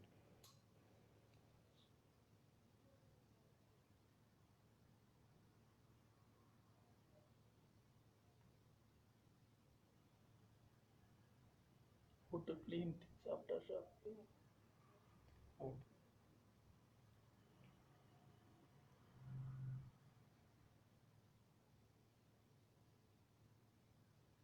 Information. And the contact period. So ಅದೇ ಒಬ್ರು ಕೇಳಿದ್ದಾರೆ, ಅದೇ contact period of virus on various objects. So it starts ಕೆಲವು minutes to hours. So copper and certain metal surfaces up to 48 to 72 hours, and plastic surfaces only 24 hours, and paper and such other surfaces it goes on to about couple of hours, minutes to hours. Currency and coins. So ಈಗಿನ ಪರಿಸ್ಥಿತಿಯಲ್ಲಿ currency ಮತ್ತು coins ಅಲ್ಲಿ spread ಆಗುವ ಯಾವುದೇ ಒಂದು evidence ಇಲ್ಲ, clinical evidence ಇಲ್ಲ. But even having said that, ನಾನು ಹೇಳಿದಾಗೆ ಆದಷ್ಟು ಈ ಪ್ಲಾಟ್ಫಾರ್ಮ್ ಅಲ್ಲಿ ಪೇಮೆಂಟ್ ಮಾಡೋದು ಉತ್ತಮ, either by using a card or more so by using Google Pay or such other thing where you are not coming in contact with the opposite person. ಆ mode ಅಲ್ಲಿ payment ಮಾಡೋದು ಈಗಿನ ಪರಿಸ್ಥಿತಿಯಲ್ಲಿ is preferable.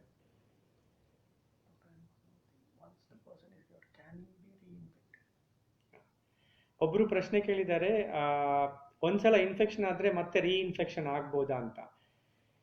As of now ಇದಕ್ಕೆ clinical data ತುಂಬ conflicting ಇದೆ. As scientifically ನೋಡುವಾಗ ಎಷ್ಟೋ ಜನರಿಗೆ, ಕೆಲವರಿಗೆ ಇನ್ಫೆಕ್ಷನ್, ಸೌತ್ ಕೊರಿಯಾ, ಚೈನಾ ಅಂಥವರಲ್ಲಿ ಇನ್ಫೆಕ್ಷನ್ ಬಂದು ಹೋದವರಲ್ಲಿ ಒಂದ್ಸಲ ಟೆಸ್ಟ್ ನೆಗೆಟಿವ್ ಬಂದು ಕೆಲವು ಸಮಯದ ಮೇಲೆ ಟೆಸ್ಟ್ ಪಾಸಿಟಿವ್ ಬಂದದ್ದು ಕೂಡ ಇದೆ. ಬಟ್ ಇದು ರೀಇನ್ಫೆಕ್ಷನ್ನ ಅಥವಾ ಟೆಸ್ಟ್ ಮಧ್ಯದಲ್ಲಿ ನೆಗೆಟಿವ್ ಬಂದದ್ದು ರಾಂಗಾ, ಫಾಲ್ಸ್ ನೆಗೆಟಿವ್ ಅಂತ ಹೇಳ್ತೇವೆ, ಅದು ಅಂತ ಈಗಿನ ಪರಿಸ್ಥಿತಿಯಲ್ಲಿ ಹೇಳೋದು ಕಷ್ಟ. ಬಟ್ WHO ಪ್ರಕಾರ there is a possibility that ಈಗಿನ ಪರಿಸ್ಥಿತಿಯಲ್ಲಿ ರೀಇನ್ಫೆಕ್ಷನ್ ಆಗ್ಬೋದು, but we still don't have very hard evidence to say it. But for practical purposes at the moment ನಾವು ಅಸ್ಯೂಮ್ ಮಾಡಬೇಕು ದಟ್ ರೀಇನ್ಫೆಕ್ಷನ್ ಈಸ್ ಪಾಸಿಬಲ್ ಅಂತ.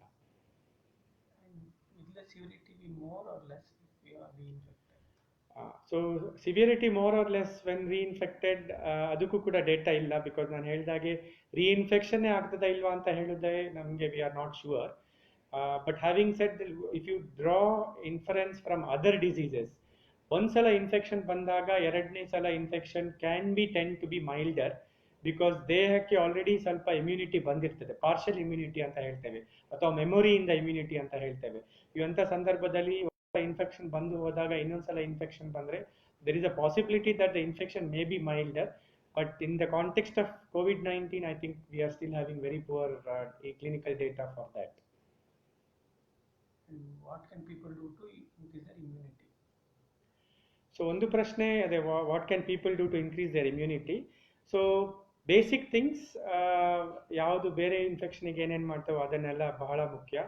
Regular exercise ಮಾಡೋದು, ಅಂದರೆ ಹಾಗೆ ಹೇಳಿದ್ರೆ ನಾನು ಎಕ್ಸಸೈಸಿಂಗ್ ಮಾಡೋದಂದರೆ ಮನೆ ಬಿಟ್ಟು ಹೊರಗೆ ಹೋಗಿ ಮಾಡಬೇಕಾಗಿಲ್ಲ. ಈಗ ನೀವು ನೋಡ್ತೀರಾ ಹಲವಾರು ಜಿಮ್ ಕಂಪನೀಸ್ ಕೂಡ ಅವರು ಆನ್ಲೈನ್ ಪ್ರೋಗ್ರಾಮ್ ಸ್ಟಾರ್ಟ್ ಮಾಡಿದ್ದಾರೆ. ಸೊ ಅಂಥದ್ದೆಲ್ಲ ನೀವು ಮನೆಯಲ್ಲಿ ಮಾಡೋದು ಬಹಳ ಮುಖ್ಯ. adequate amount of sleep is important, at least 6 to 8 hours, because it is common ಈಗ ಮನೆಯಲ್ಲಿ because of the lockdown, people have late nights because of either they are working or they are watching television. So ಇದನ್ನೆಲ್ಲ avoid ಮಾಡಿ ನಿಮ್ಮ ಮೊದಲಿನ routine ಅನ್ನು continue ಮಾಡೋದು ಬಹಳ ಮುಖ್ಯ. So sleep well, nutritious food. When I say nutritious food, having a balanced diet, ಅಂದರೆ balanced diet of carbohydrates, proteins, fats, but most importantly with a lot of vitamins in it. So that is important. So ನಮ್ಮ diet ಅಲ್ಲಿ balance diet maintain ಮಾಡೋದು ಬಹಳ ಮುಖ್ಯ. Not overeating, not under eating. So usually we say that about 30 calories per kg is what is recommended for a normal resting human being. So ಈಗಿನ ಪರಿಸ್ಥಿತಿಯಲ್ಲಿ ನಮ್ಮ ಕೆಲಸದ ಪ್ರಕಾರ ಏನು, about 1500 to 1800 calories in a healthy food. ಮಾಡೋದು important. About 60-80 grams of proteins and at least 1 or 2 fruits a day and raw vegetables a day. So having the balanced diet is important. ಇದು ಕೋವಿಡ್ಗೆ ಅಂತ ಅಲ್ಲ, generally ಇಮ್ಯುನಿಟಿಗೆ these are things which are recommended. And also make sure that when the immunity boosting is ಒಂದು, second thing is to make sure that our contact ಅಂದರೆ ನಮ್ಮ ಕಾಯಿಲೆಗೆ ಯಾರಿಗೆ ಡೌಟ್ ಇದೆ, who is having a suspect of the infection, ಅವರಲ್ಲಿ ನಾವು contact ಬರೋದನ್ನು minimise ಮಾಡೋದು ಕೂಡ ಬಹಳ ಮುಖ್ಯ.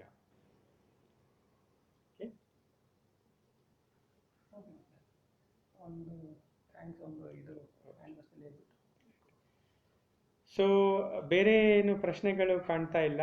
So will just have A look. ಏನಿಲ್ಲ ಅಲ್ಲ. One more question. How long? It takes one. Can it spread directly by air?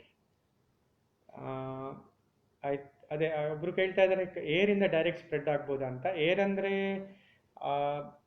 ನಾನು ಹೇಳ್ದಂಗೆ ಏರ್ಬೋರ್ನ್ ಸ್ಪ್ರೆಡ್ ಅಂತ ಹೇಳ್ತೀವಿ. ಈಗ ನೀವು ಗಾಳಿಯಲ್ಲಿ ಹೀಗೆ ನಡ್ಕೊಂಡು ಹೋಗುವಾಗ ಬರುವುದಿಲ್ಲ. ಬಟ್ ಹಾಗೆ ಹೇಳಿದರೆ ನೀವು ಕಾಂಟ್ಯಾಕ್ಟ್ ಇರುವವರ 2 ಮೀಟರ್ ಅಥವಾ ಡಿಸೀಸ್ ರೋಗ ಇರುವವರ 2 ಮೀಟರ್ ಒಳಗೆ ಬಂದಾಗ 2 ಮೀಟರ್ಸ್, ಅದಕ್ಕೋಸ್ಕರ ಗವರ್ಮೆಂಟ್ ಹೇಳುದು that keep social distancing of 2 meters.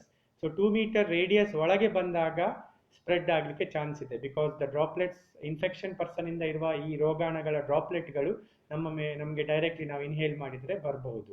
But ಹಾಗೆ ಗಾಡಿಯಲ್ಲಿ ಹೀಗೆ ಹೋಗುವಾಗ ಬರೋದಿಲ್ಲ. ಬಟ್ ಹಂಗೆ ಹೇಳಿದರೆ ನಾನು ಹೇಳಿದಾಗೆ ಕಾಂಟ್ಯಾಕ್ಟ್, ಈಗ ಆಲ್ರೆಡಿ ಪೇಷಂಟ್ ಕೆಮ್ಮಿ ಸರ್ಫೇಸ್ ಕಂಟ್ಯಾಮಿನೇಟ್ ಆಗಿದೆ, ಪೇಷಂಟ್ ಹೋಗಿರ್ಬೋದು. ಬಟ್ ಆ ಕಾಂಟ್ಯಾಕ್ಟ್ ಆದ ಸರ್ಫೇಸಿಗೆ ನಾನು ಕೈ ಹಾಕಿದರೆ, ಆ ಕೈಯಿಂದ ನನ್ನ ಮುಖವನ್ನು ಮುಟ್ಟಿದರೆ ಅದು ನಮಗೆ ಬರಲಿಕ್ಕೆ ಸಾಧ್ಯತೆ ಇರ್ತದೆ. Aarogya Setu app detects 1 people within 2 kilometers.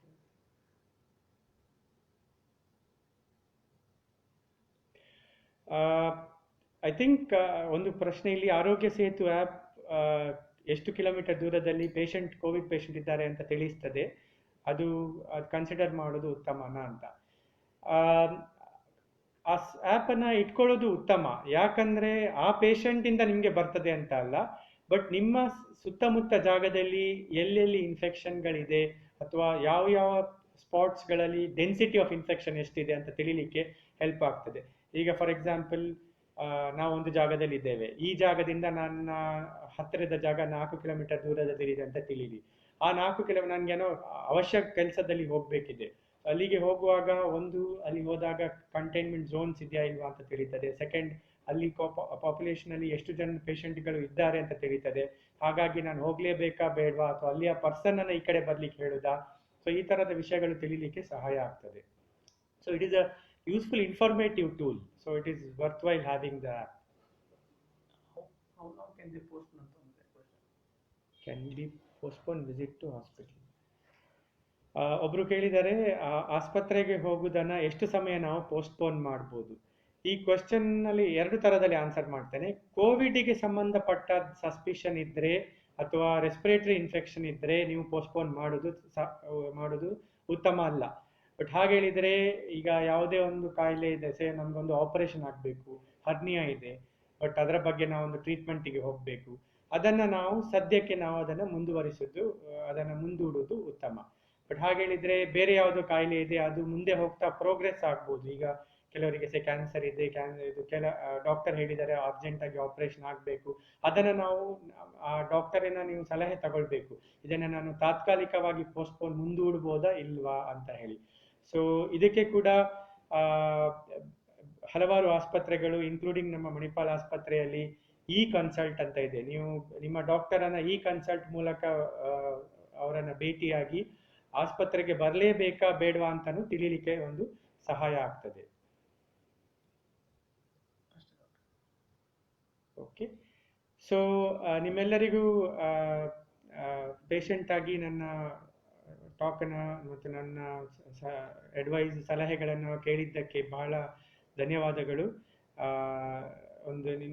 ನನಗೆ ಒಂದು ಆಪರ್ಚುನಿಟಿ ನಿಮಗೆ ಒಂದು ಮಾತಾಡಲಿಕ್ಕೆ ಕೊಟ್ಟದಕ್ಕೆ ನಮ್ಮ ಧನ್ಯವಾದಗಳು. ಯಾವುದೇ ನಿಮಗೆ ಸಂದೇಹಗಳಿದ್ದರೆ ನಮ್ಮ ಹೆಲ್ಪ್ ಲೈನ್ ಮೂಲಕ ನಮ್ಮನ್ನು ಆಸ್ಪತ್ರೆಯನ್ನು ಕಾಂಟ್ಯಾಕ್ಟ್ ಮಾಡ್ಬೋದು. We will be happy to answer. ನಿಮ್ಮ ಎಲ್ಲ ಪ್ರಶ್ನೆಗಳಿಗೆ ನಾವು we will be happy to answer.